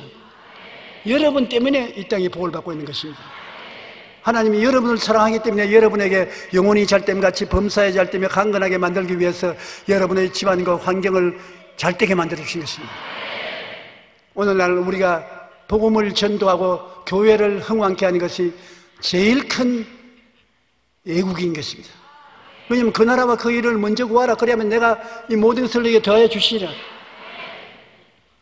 지혜와 총명과 모략과 재능과 지식을 주셔서 산업이 발전하고 과학이 발달하고 사회 제도가 발전할 수 있는 것은 하나님이 복을 주시기 때문인 것입니다. 하나님은 우리가 하나님의 뜻을 다려 살려고 하자 원수 앞에서 진수성찬을 차려주시고 우리 통해 하나님의 영광을 나타내셨습니다. 지금 북한이 우리에게 자꾸 위협과 협박을 하는데 하나님은 그 위협과 협박이 있으면 있을수록 진수성찬을 더 차려주시는 것입니다. 그 원자탄 맞는다고 해서 그 원자탄 하나님이 허락하지 않는데 못 씁니다. 아무리 살상 무기를 많이 만들어도 우리의 죽고 사는 권세가 하나님 손에 있으므로 못 죽입니다. 우리는 북한을 위해서 기도하고 북한 동포를 사랑하고 줄이면 먹이고 목마르면 마셔야 되는 것입니다. 그리고 도와주어야 되는 것입니다. 사랑을 베풀어야 되는 것입니다. 그 사랑 속에 하나님 성령이 역사하여 주시는 것입니다. 우리는 마귀가 득실거리는 세상에 살고 있으므로 원수가 없을 수가 없습니다. 마귀가 득실거리는데 원수가 안 생길 도리가 있어요. 한두 사람의 원수는 언제나 주변에 있는 것입니다. 원수는 멀리서 오는 것이 아닙니다. 멀리에 있는 사람들은 좀처럼 우리 원수가 안 됩니다. 가까운 데 있는 사람이 이해상관이 부딪힘으로 원수가 될 때가 있는 것입니다.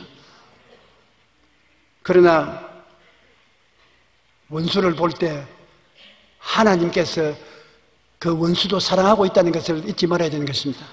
나만 사랑한 것이 아니라 하나님은 죄짓고 불의하고 추하고 버림을 받아야 마땅한 사람을 구원하기 위해서 그 아들 예수님을 보내셨기 때문에 원수도 그 아들을 통해서 구원받기를 원하시는 하나님이시라는 것을 알아야 되는 것입니다.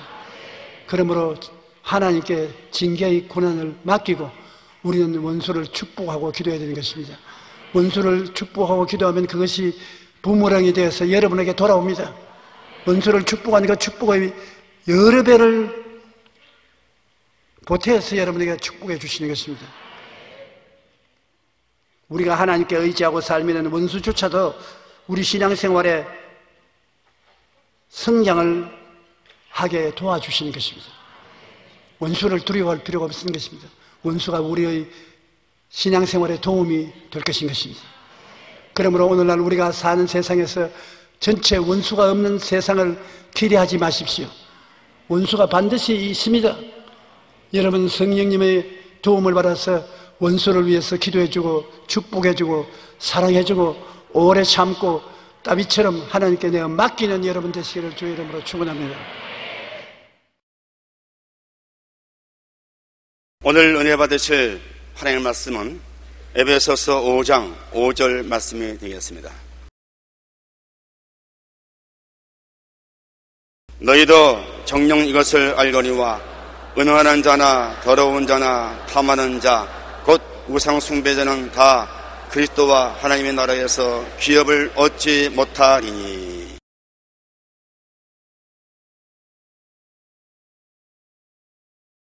욕망이란 우상이란 제목으로 말씀을 나누겠습니다. 이스라엘 백성들이 멸망당한 이유는 다른 것 무엇보다도 우상 숭배한 죄 때문인 것입니다. 다윗 왕이 하나님의 축복으로 주변의 원수들을 다 정복하고 태평성대한 나라를 그 아들 솔로몬에게 넘겨주었습니다. 솔로몬은 부귀영화가 넘치는 삶을 살았고 나라도 견고하였습니다만 그의 만년에 많은 이방 처들의 유혹으로 여러 우상을 숭배한 연고로 그의 아들 나라 때 나라가 북이스라엘과 남유다로 갈라지고 마는 것입니다. 그리고 북이스라엘은 엄청난 우상 숭배로 아수르에게 멸망당하고 남유다도 계속된 우상 숭배로 바벨론에게 멸망당하고 말았습니다. 하나님의 계명에 우상에 절하지 말라고 하셨습니다. 우상을 섬기면 하나님은 맹렬한 투기로 심판하십니다. 오늘 우리는 그 먼 동철의 우상은 섬기지 않는다고 해도 더 사악하게 자기 욕망이란 우상에 절을 하고 있습니다. 존 칼빈은 우리의 마음은 우상을 만들어내는 공장과 같아서 계속해서 우리의 관심과 사랑의 대상이 되는 새로운 것을 만들어낸다라고 말했습니다. 오늘 우리는 금은 동철의 우상을 섬기지 않는다 해도 더 사특하게 자기 욕망이란 우상에 절하고 있습니다. 하나님보다 앞세운 어떠한 욕망도 우상이 됩니다. 내 남편, 아내, 자식들도 하나님보다 앞세우면 우상이 됩니다. 내 직업이나 사업이나 취미도 하나님보다 앞세우면 그것은 분명하게 우상이 되는 것입니다. 성경에는 우상에 절하지 말라고 하나님께서 엄히 말씀한 것입니다. 아담의 범죄는 자기 욕망이란 우상 앞에 무릎을 꿇은 죄인 것입니다. 아담은 하와는 뱀에게 책임을 전가했지만 실상은 하나님처럼 되고 싶은 욕망이란 우상 앞에 그들이 절을 한 것입니다. 창세기 3장 4절로 5절에 뱀이 여자에게 이르되 너희가 결코 죽지 아니하리라. 너희가 그것을 먹는 날에는 너희 눈이 밝아 하나님과 같이 되어 선악을 알 줄 하나님이 아심이라. 하나님과 같이 된다는 유혹에 빠져서 탐욕을 가졌습니다. 사람이 사람으로 살아야지 사람이 하나님이 되고자 하는 것은 탐욕인 것입니다. 그러나 그 탐욕이란 우상에 무릎을 꿇었습니다. 하나님보다 탐욕을 더 사랑하고 하나님을 희생 제물로 바쳤습니다. 그 결과로 아담과 하와는 버림을 당하고 마른 것입니다. 톨스토이의 단편 사람에게는 얼마만큼의 땅이 필요한가에 보면 바음이라는 농부의 이야기가 있습니다. 바음은 제법 넓은 농전을 장만한 사람인데 항상 더 많은 땅을 갖고 싶은 탐욕에 사로잡혀 있습니다. 더 많은 땅을. 그러던 어느 날 얼마간의 돈을 내면 갖고 싶은 만큼의 땅을 가질 수 있는 곳이 있다는 소식을 들었습니다. 그는 자신의 소유를 모두 팔아 한 걸음에 그곳으로 뛰어갔습니다. 그곳의 지주는 농부에게 당신이 하루 종일 걸어 다닌 만큼의 토지를 가질 수 있습니다. 단 조건 하나 있는데 해가 지기 전에 반드시 출발 지점에서 떠난 곳이나 출발 지점으로 돌아와야 당신이 걸어간 땅이 다 당신 땅이 됩니다. 그래서 그는 출발했습니다. 점심 박스를 들고서 땅을 더 많이 차지하기 위해서 있는 힘을 당하여 뛰기 시작하는 것입니다. 그는 뛰고 또 뛰고 뛰었습니다. 가슴이 터질 것 같고 숨이 턱에 닿았습니다. 그래도 땅을 더 차지해야지. 그래서 쉬고 싶은 욕망도 버리고 점심을 먹어야 되겠는데 점심 먹는 시간이 아까워서 점심 박스를 그냥 달랑 허리에 찬 채 그대로 뛰었습니다. 정오가 되자 기진맥진했습니다. 해가 중천에 높이 떠서 쬐는데 땀은 투성이가 되었습니다. 그래도 더 뛰어야지. 그러자 어느덧 해가 뉘엿뉘엿 가는데 빨리 이제는 돌아온 곳으로 가야 이제까지 뛴 땅이 자기 것이 됩니다. 사생 결단을 하고 있는 힘을 다해서 뛰는데 심장이 입에 튀어나올 것 같습니다. 정신이 아찔했습니다. 사력을 다하여 그는 해가 지기 전에 결점골에 도착하자마자 쓰러져서 죽어버리고 말았습니다. 그래서 장례를 지는데 그가 차지한 땅은 2평도 안 되었습니다. 불과 2평밖에 차지할 수 없는 그 사람이 욕심을 내어서 있는 힘을 다하여 하루 종일 뛴 결과에 그는 목숨을 잃어버리고 말한 것입니다. 아담과 하와가 탐욕으로 하나님을 반역하고 거역하고 얻은 것은 무엇입니까? 이 세상에 저주받은 땅밖에 없었던 것입니다. 우상이란 바로 욕망을 섬기기 때문에 따라오는 것입니다. 우상 숭배는 우리에게 마음의 분열과 고통을 가져오고 생활의 분열과 고통을 가져오고 삶의 우선순위를 바꿈으로 말미암아 혼돈과 좌절과 절망을 가져오는 것입니다. 우상 숭배만큼 우리 인생을 좌절과 절망에 처하게 한 것은 없습니다. 아름답고 행복하게 결혼한 가정도 남편이 사업이라는 욕망이 들어와서 탐욕이 들어오면 아내도 버리고 가정도 버리고 사업한다고 뛰다가 가정도 파탄이 이르고 자기의 건강도 잃어버리고 마는 것입니다. 사람은 먼저 그 나라와 그 일을 구하고 하나님을 먼저 섬기고 살도록 만들어 놓은 것입니다. 그것이 인생의 질서인 것입니다. 하나님이 내 마음에 먼저 섬김이 되고 하나님을 따라서 살면은 모든 것이 질서가 잡히고 가치가 정연하게 서게 되고 삶의 행복을 누릴 수가 있는 것입니다. 아담이 하나님의 부르심을 받았습니다. 75세 때 하나님께서 내 부모 전토 아비 집을 떠나 내가 지시할 땅으로 가라고 말하셨습니다. 그는 하나님의 지시를 따라서 그 아내 사레와 롯을 데리고 많은 재물과 종들을 다 정리정돈해서 데리고 가나안 땅에 왔습니다. 그런데 가나안 땅에 오니까 큰 기근이 가나안 땅에 왔습니다. 가나안 땅에 왔을 때 하나님은 아브라함에게 창세기 12장 7절에 야훼께서 아브라함에게 나타나 이르시되 내가 이 땅을 내 자손에게 주리라고 명령을 하셨습니다. 하나님은 가나안 땅에 가라고 하셨습니다.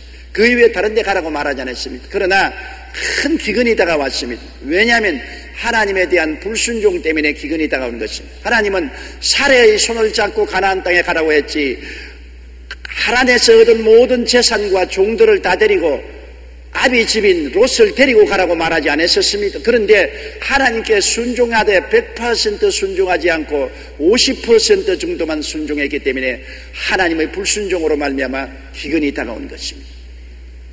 그는 자기의 마음에 탐욕을 버리지 못했습니다. 하나님을 섬기되 탐욕과 함께 섬기기를 원했습니다.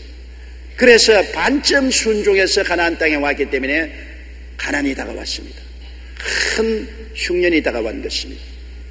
아주 기근으로 말미암아 모든 운물은 다 마르고 풀은 다 마르고 짐승떼들은 굶어 죽고 종들은 다 뿔뿔이 헤어지고 결국에는 자기 아내와 조카밖에 남지 않았습니다. 그런데 그때 아브라함이 우상 숭배한 자기 탐욕을 회개하고 돌아섰으면 하나님이 도로 그를 축복해 주셨을 것인데, 자기의 처자가 굶주리고 조카가 밥 달라고 우는 것에 마음이 가련해서 가족을 사랑하고 동정하는 마음이 하나님의 명령보다 더 중하게 느껴졌습니다. 그래서 아내와 조카의 삶을 위해서 하나님의 말씀을 저버리고 그는 애굽으로 내려간 것입니다. 그는 우상을 섬겼습니다. 아내와 조카의 삶이 우상이 된 것입니다. 하나님 말씀보다도 아내와 조카를 살리기 위해서 가려워하지 않은 애굽으로 내려간 것입니다. 우상 숭배하고 애굽으로 내려간 그의 삶이 어땠습니까? 우상 숭배가 많은 좌절과 절망과 고통을 가져옵니다. 아내도 바로왕에게 뺏기고 그는 좌절과 절망의 세월을 보내고 처참한 시련을 겪었던 것입니다. 이러므로 여러분, 우상 숭배만큼 우리에게 고통과 괴로움을 가져오는 것이 없습니다. 그는 회개하고 돌아와서 가나안 땅에서 하나님을 섬기고 잘 살았으나 85세의 하갈이란 첩을 취한 고로 다가온 그 마음의 갈등과 가정적인 고통은 형언할 수 없습니다. 하나님의 약속이냐 자기의 탐욕이냐 그 갈림길에 서서 그는 방황을 했는데, 75세 아브라함이 사례를 부르실 때 하나님이 이미 자손을 주겠다고 약속을 하셨습니다. 창세기 12장 1절로 2절에 너는 너희 고향과 친척과 아버지의 집을 떠나 내가 내게 보여줄 땅으로 가라. 내가 너로 큰 민족을 이루고 내게 복을 주어 내 이름을 창대케 하리니 너는 복이 될지라고 말한 것입니다. 큰 민족을 이루어 주겠다고 약속을 했는데 가나안 땅에 들어온 지 10년이 되어 85살이 되니까 그만 의심이 들어왔습니다. 하나님의 약속의 말씀에 대한 의심이 들어왔습니다. 내 나이 85, 내 아내 75인데 과연 자녀를 얻을 수 있을까? 마음에 갈등이 들어왔을 때 사레가 그에게 불을 지폈습니다. 창세기 16장 2절에 사레가 아브라함에게 이르되 야훼께서 내 출산을 허락지 아니하셨으니 원하건대 내 여종에게 들어가라. 내가 혹 그로 말미암아 자녀를 얻을까 하노라 하며 아브라함이 사레의 말을 들었더라. 그는 하나님의 말씀보다도 자기가 후손을 얻겠다는 탐욕의 노예가 된 것입니다. 자손을 얻겠다는 탐욕이 그에게 우상이 되어서 우상에 절을 했습니다. 그 결과로 다가온 고통과 괴로움은 지금까지 계속하고 있는 것입니다. 아브라함이 4천년에 걸쳐 이삭과 자손과 이스마엘의 자손이 가나안 땅을 차지하기 위해 피 흘리는 싸움을 벌였습니다. 모세로부터 솔로몬에 이르기까지 기원전 시대에는 이삭의 자손인 유대인이 우위를 차지했습니다. 그러나 로마가 유대 왕국을 멸망시킨 뒤부터는 이스마엘의 자손인 아랍계 팔레스타인 사람들이 2000년 동안 그 땅을 주인이 되었습니다. 그러다가 2차 대전 이후 이스라엘이 건국되면서 팔레스타인 사람들은 그 땅으로부터 쫓겨났습니다. 이후 이곳 중동 지역은 지구촌의 화약고가 되고 이삭의 자손 유대인과 그 첩의 자손 아랍 민족이 끝없는 전쟁을 계속하고 있는 것입니다. 1948년을 시작으로 1956년, 1967년, 1973년 4차례에 걸쳐 중동 전쟁이 일어났고 최근 지난 7월 13일에는 이스라엘의 레바논에 대한 침공으로 전 세계를 다시 전쟁의 위기로 몰아넣었습니다. 이 모든 일은 아브라함이 하나님의 약속 대신 육체의 정욕이라는 우상을 쫓아 하갈을 취했던 행동이 낳은 결과인 것입니다. 욕심이 잉태한 즉 죄를 낳고 죄가 장성한 즉 사망을 낳습니다. 죄가 장성하여 중동 일대의 사망입니다. 매일같이 포탄 소리가 나고 전쟁 소리가 나고 비행기가 뜨고 헬기가 뜨고 죽이고 피를 흘리고 고통이 지금도 계속하는 것입니다. 아브라함이 하나님의 약속보다도 자기의 욕심이라는 우상에 절을 한 결과로 다가온 고통이 오늘 현재에도 일어나고 있는 것입니다. 욕심이 잉태하면 죄를 낳게 되고 죄가 장성하면 사망을 낳습니다. 야고보 1장 14절로 15절에 오직 각 사람이 시험을 받는 것은 자기 욕심에 끌려 미혹됨이니 욕심이 잉태한 즉 죄를 낳고 죄가 장성한 즉 사망을 낳는다고 말한 것입니다. 사람들은 욕심이 생기면 하나님의 인도를 받지 않습니다. 받으려고 생각하지 않고 하나님조차도 자기 욕심으로 끌어당기려고 하는 것입니다. 어떤 사람이 길을 가다가 사거리를 만나 어느 쪽으로 갈지 결정을 못하고 있었습니다. 그는 동쪽으로 가야 되겠다는 마음을 딱 정하고 난 다음에 기도를 했습니다. 하나님 인도를 해주셔서 지팡이를 던질 터이니 지팡이가 가르치는 방향으로 가겠습니다.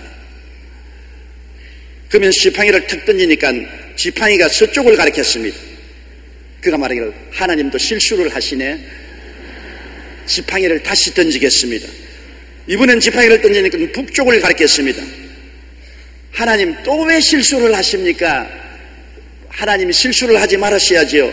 그리고 이번에는 지팡이를 던지니까 동쪽을 가리키는, 그러면 그렇지 하나님이 실수를 안 하셨군. 동쪽으로 가는 것이 하나님 뜻인 줄 알고 가겠습니다. 그리고 동쪽으로 갔다는 이야기가 있는 것입니다. 자기가 이미 동쪽으로 가겠다고 마음에 결정하고 난 다음에 어떠한 하나님의 인도도 하나님이 실수했다고 생각하는 것입니다. 우리의 신앙이 이런 식이 되면 안 됩니다.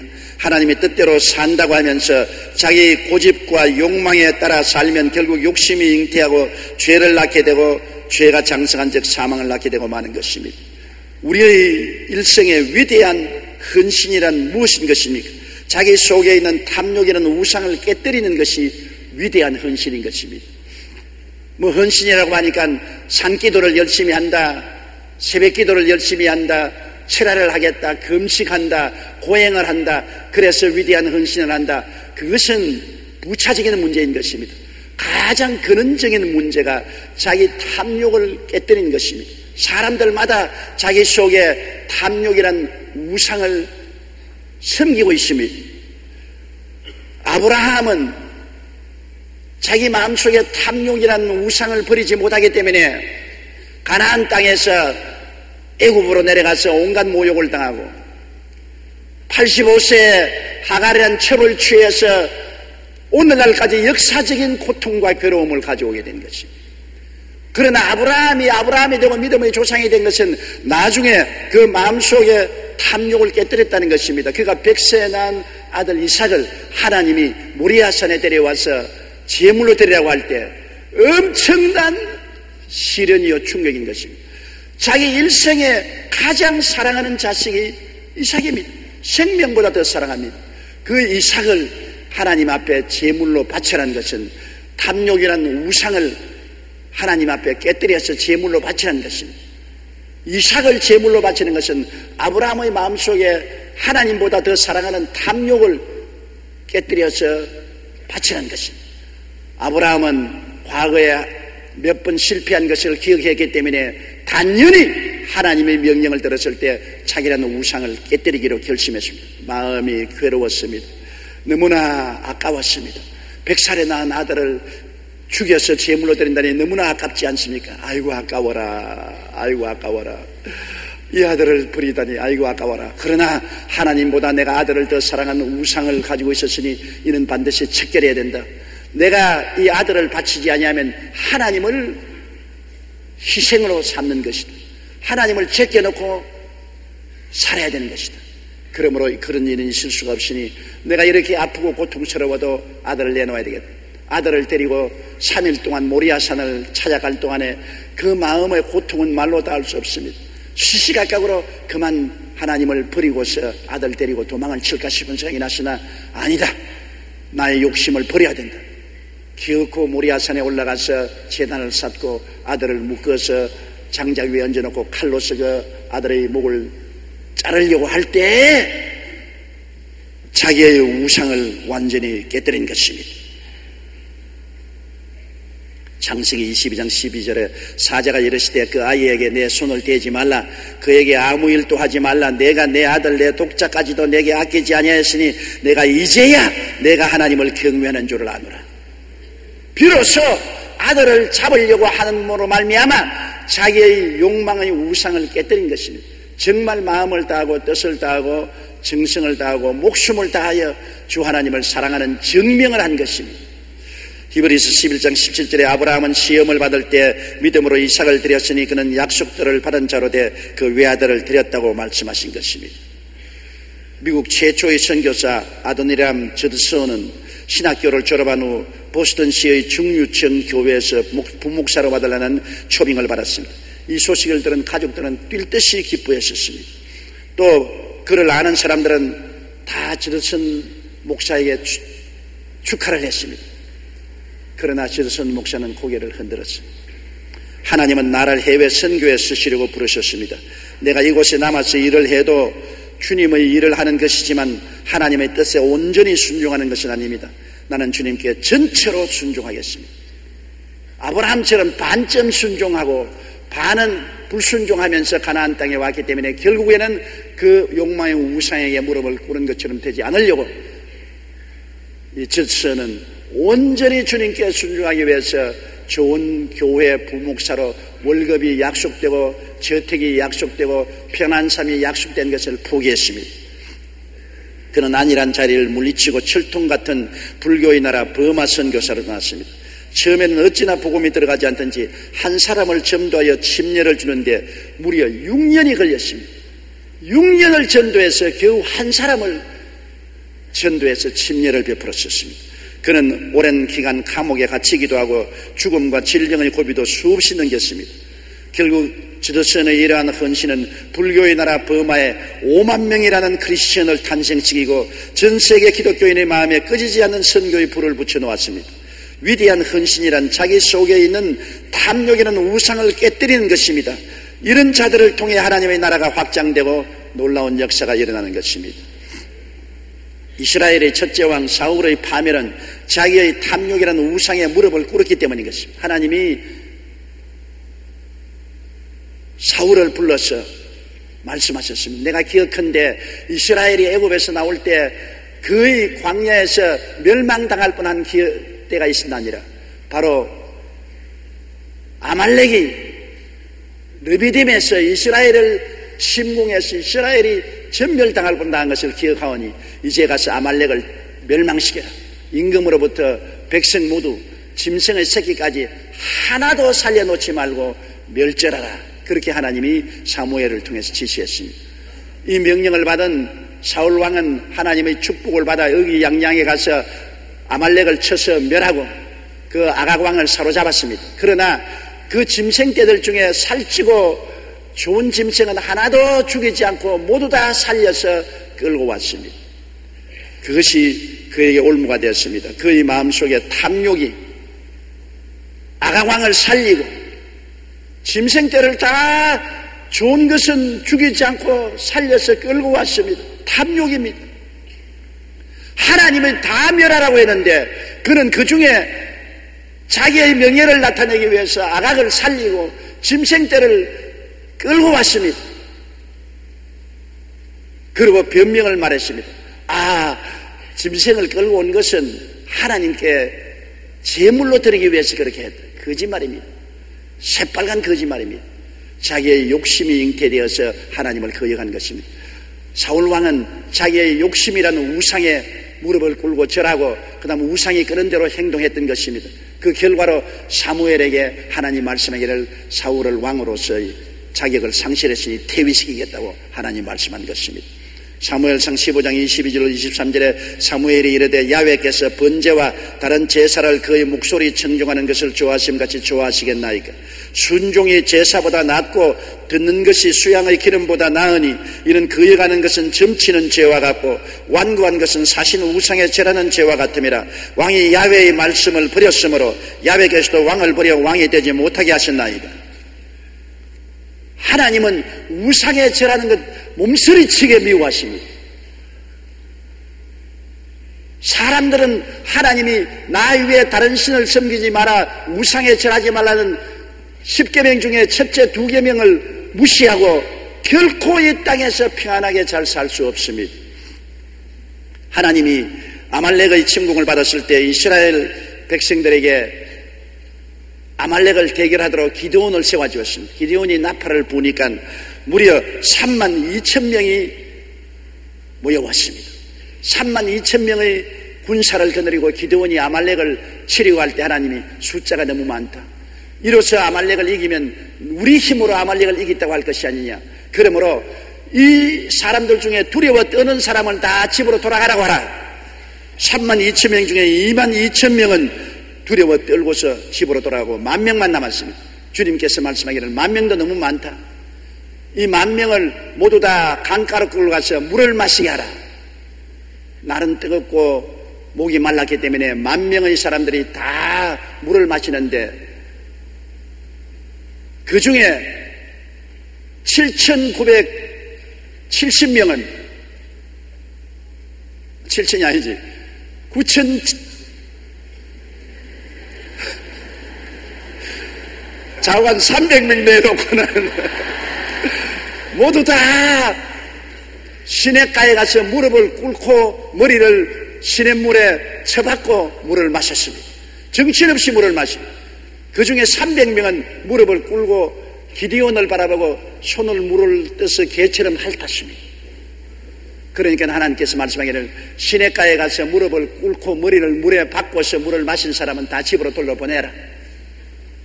자기의 갈급증을 채우기 위한 욕망에 무릎을 꾼 사람은 다 집으로 돌려보내라. 그러나 쪼그리고 앉아서 물을 핥은 300명을 내가 데리고 이스라엘을 구출하겠다. 여기에 하나님께서 욕망에 무릎을 꾼 사람은 하나님이 쓰지 않겠다는 것입니다. 목이 말라 갈급하더라도 하나님의 명령이면 순식간에 뛰어가겠다고 생각하고 쪼그리고 앉아서 기디온을 쳐다보고 물을 핥은 사람은 욕망에 무릎을 꿇은 사람이 아닙니다. 그러나 그 이외의 모든 사람은 욕망에 무릎을 꿇고 머리를 물속에 박고서 물을 마신 사람은 하나님이 먼저가 아니고 욕망이 먼저이기 때문에 이런 사람은 주님께서 사용하지 않겠다는 것입니다. 오늘날 또 우리가 크고 작은 모든 일에 욕망을 먼저 앞세우면 하나님이 버리시는 것입니다. 무릎을 꿇지 않고 물을 마신 300명을 보십시오. 사사기 7장 6절로 7절에 손으로 움켜 입에 대고 핥는 자의 수는 300명이요 그 외의 백성은 다 무릎을 꿇고 물을 마신지라. 야훼께서 기드온에게 이르시되 내가 이 물을 핥아 먹은 300명으로 너희를 구원하며 미디안을 내 손에 넘겨주리니 남은 백성은 각각 자기의 처소로 돌아갈 것이니라 하시니라. 우리는 항상 욕망이라는 우상 앞에 무릎을 꿇기 때문에 우리는 시험을 당하고 고통이 다가오는 것입니다. 나는 금이나 은이나 동이나 철로 만든 우상에 절하지 않았습니다. 그러나 하나님은 여러분의 속을 들여다봅니다. 나보다 더 사랑하는 것이 무엇이냐 한번 생각해보라. 하나님보다 더 사랑한다는 것은 욕망에 무릎을 꿇은 것입니다. 벌써 하나님과의 관계가 두절된 것입니다. 우상에 절을 하고 있는 것입니다. 나 외에 다른 신을 두지 말라, 우상에 절하지 말라 하는 말을 우리는 마음속에 깊이 새겨야 됩니다. 불신앙인은 자기라는 다른 신을 섬기고 있습니다. 오늘날 예수 안 믿는 사람, 하나님을 섬기지 않은 사람은 하나님을 그냥 섬기지 않은 것이 아니라 자기가 신인 것입니다. 하나님을 믿는 것이 아니라 자기를 믿고 하나님을 섬기는 것이 아니라 자기를 섬기고 사는 것입니다. 에레미야 2장 13절에 내 백성이 두 가지 악을 행하였나니 곧 그들이 생수에 그런 데는 나를 버린 것과 스스로 웅덩이를 판 것인데 그것은 물을 가두지 못할 터진 웅덩이라고 말한 것입니다. 하나님을 버리고 인본주의로 자기 힘을 의지하고 자기 능력으로 인생을 살겠다는 것은 벌써 자기를 신으로 섬기는 것입니다. 그러나 믿는 자는 자기 탐욕이라는 우상 앞에 무릎을 꿇을 때가 너무나 많습니다.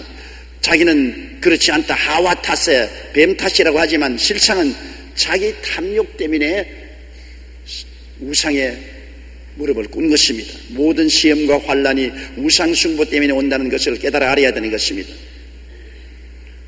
탐욕이라는 우상 숭배는 삶의 가치를 뒤엎어 놓습니다. 생활의 방향을 엉뚱하게 가게 만드는 것입니다.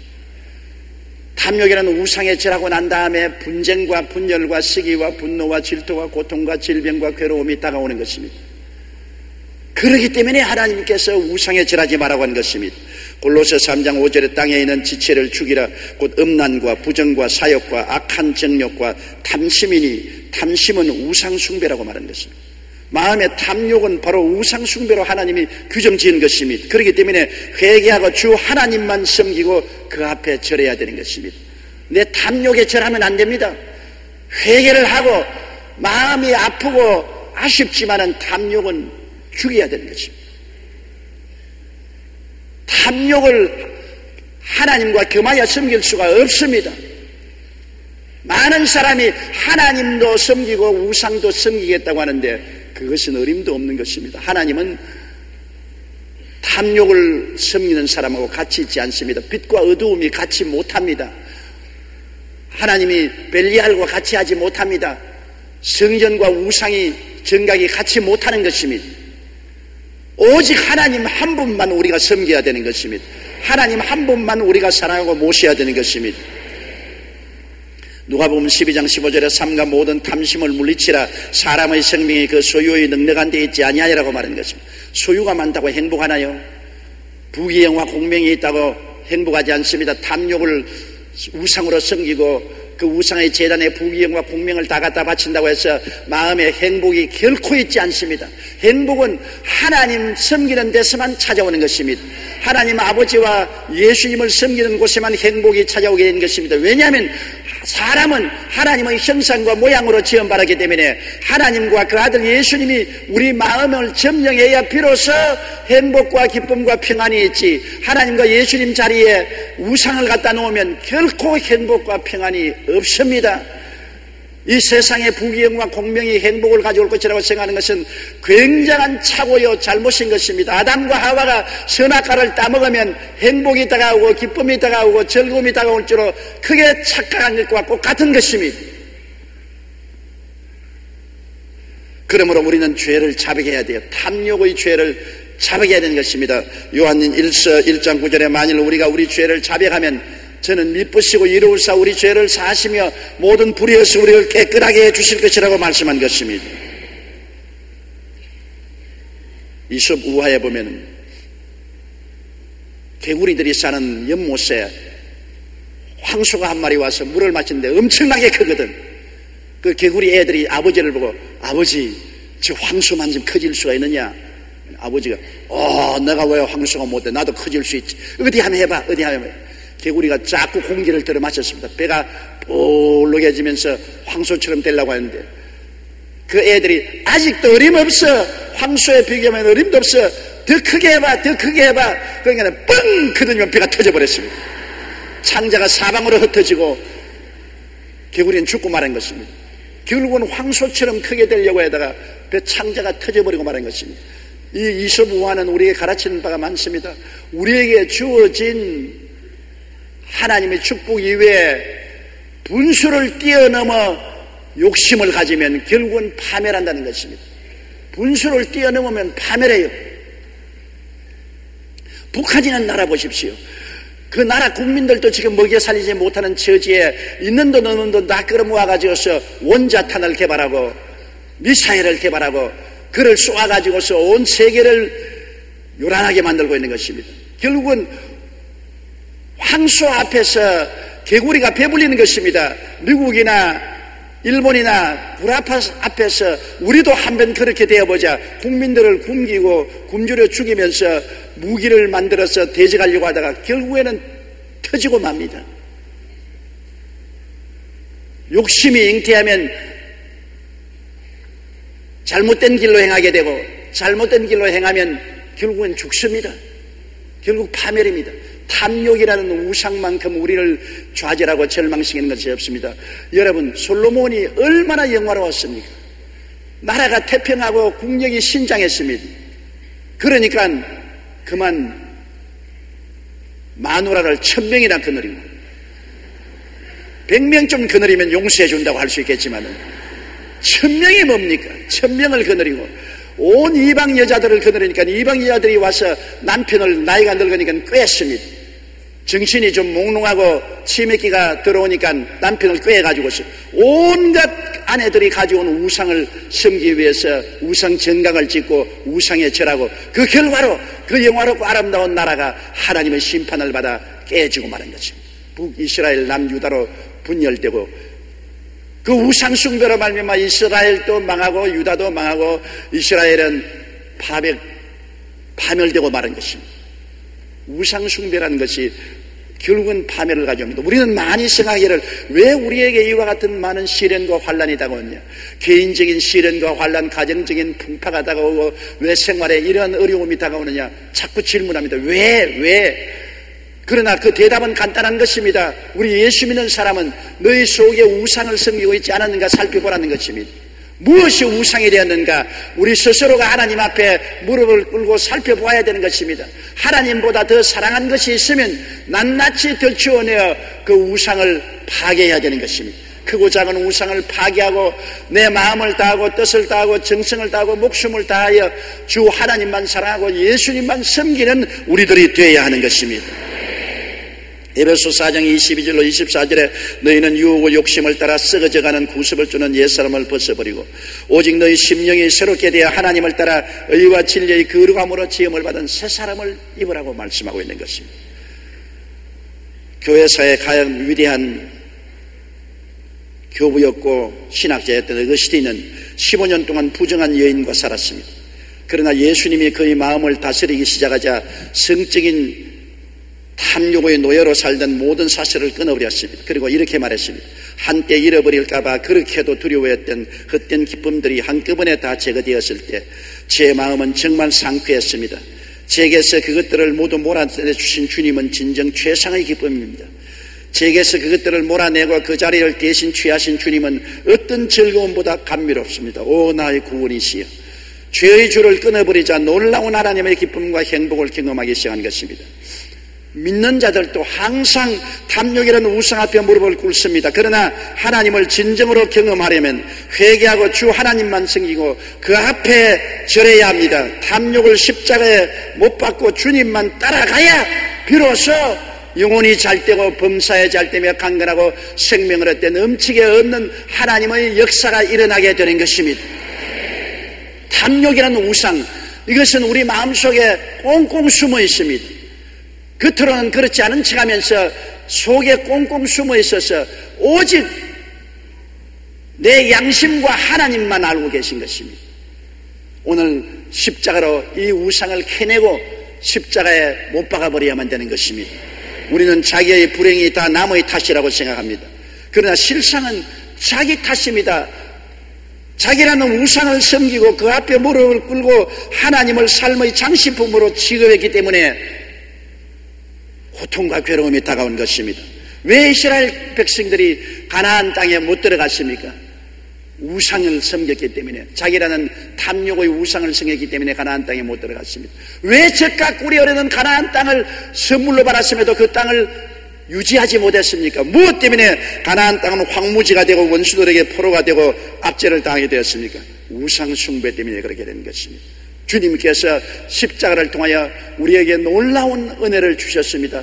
용서를 주시고 거룩함을 주시고 치료도 주시고 물질적인 축복과 은혜도 주시고 영생도 주셨습니다만 그것을 누리지 못하는 것은 우리가 주님보다도 우리 자신의 욕심을 더 사랑하고 경배하기 때문에 그런 것입니다. 주님은 황금과 하나님을 겸하여 섬기지 못한다고 하는 것입니다. 그 황금이란 바로 우리의 탐욕을 상징하는 것입니다. 우리의 탐욕이 무엇인지 우리는 오늘 살펴봐야 됩니다. 그것이 내 명예도 지위도 권세도 쾌락도 부모도 형제도 친지도 될 수 있는 것입니다. 무엇보다도 내 마음의 중심을 끌고 하나님보다도 그를 더 따라가 살도록 하는 그 유혹이 바로 탐욕이 되는 것입니다. 아브라함같이 위대한 믿음의 아버지도 가나안 땅에서 아내와 조카의 부르짖음 때문에 그들을 사랑하는 마음이 하나님보다 더했기 때문에 내려가지 말라는 애굽 땅으로 내려가서 처참한 시련을 겪었던 것입니다. 아무리 후손이 중요하고 후사가 필요해도 하나님보다 앞서서 탐욕으로 첩을 구해서 후사를 얻는 행위는 우상숭배인 것입니다. 그 결과가 어떠한 것을 우리 눈으로 보지 않습니까? 오늘날 우리 뉴스를 보십시오. CNN 뉴스나 우리 한국의 뉴스에 보면 계속해서 이스라엘과 지금 레바논 전투가 온 중동에 전투로 번질 수 있는 위험이 있지 않습니까? 이것이 옛날 아브라함의 우상숭배가 지금도 이삭의 자손과 이스마엘 자손들 간의 비참한 전쟁으로 계속되고 있는 것입니다. 여러분, 오늘 이 시간에 여러분 삶 가운데 모든 슬픔과 고통과 환난과 절망을 쫓아내려면 내 마음속에 우상부터 깨뜨려야 되는 것입니다. 우리 집에 쓰레기를 쌓아놓고 난 다음 왜 똥파리가 짜였냐, 왜 구더기가 득실거리냐, 왜 냄새가 나느냐, 아무리 불평해도 소용이 없습니다. 쓰레기 더미를 치워야 되는 것입니다. 내 마음속에 탐욕이라는 우상을 치우기 전에는 이 세상에 모든 시련과 환난과 고통이 다가와도 불평해서 소용이 없습니다. 그것은 내가 그것을 불러드리고 있는 게 때문인 것입니다. 하나님이 내 마음을 점령하시고 예수님이 내 중심에 우뚝하게 서시면 모든 시험, 환난, 고통은 사라지고 하나님의 기쁨과 평안이 충만하게 되는 것입니다. 여러분의 마음에는 정말 아버지와 아들이 보좌를 점령하고 여러분을 다스리고 있습니까? 그렇지 않으면 여러분이 하나님과 세상을 겸하여 섬깁니까? 하나님과 나의 탐욕을 겸하여 섬기려고 하는 것입니다. 절대로 하나님은 겸하여 섬기는 자리에 오지 않는다는 것을 알아야 될 것입니다. 우리 고개 숙여 기도드리겠습니다. 사랑이 많으신 아버지 하나님, 내 앞에 다른 신을 두지 말라, 우상에 절하지 말라고 말하셨습니다. 그러나 오늘 예수 믿는 수많은 우리들이 주님 앞에 나와 있으면서도 우상을 겸하여 섬기고 있습니다. 금이나 은이나 돌로 만든 우상이 아니라 내 욕심이라는 우상을 섬기고 있습니다. 하나님보다 더 사랑하는 탐욕이 무엇이든 간 우상이 되는 것이옵니다. 하나님 아버지, 오늘 우리 가슴에 손을 얹고 하나님보다 더 사랑하는 것, 하나님 말씀보다 더 사랑하고 따라가는 우상이 있는지 없는지를 살펴보게 도와주시옵시고, 이 우상을 깨뜨리고 나의 마음의 재단에 내 자신을 내놓게 도와주시옵소서. 아브라함이 자기의 탐욕의 대상인 이삭을 모리아산에 제물로 얹어놓은 것처럼 우리 마음의 탐욕의 대상을 모두 다 오늘 재단에 얹어놓고 불로 태워버리게 도와주시옵시고, 오직 하나님 아버지와 아들 예수님만 사랑하고 경배하고 섬기게 도와주시옵소서. 예수님 이름으로 기도드리옵나이다.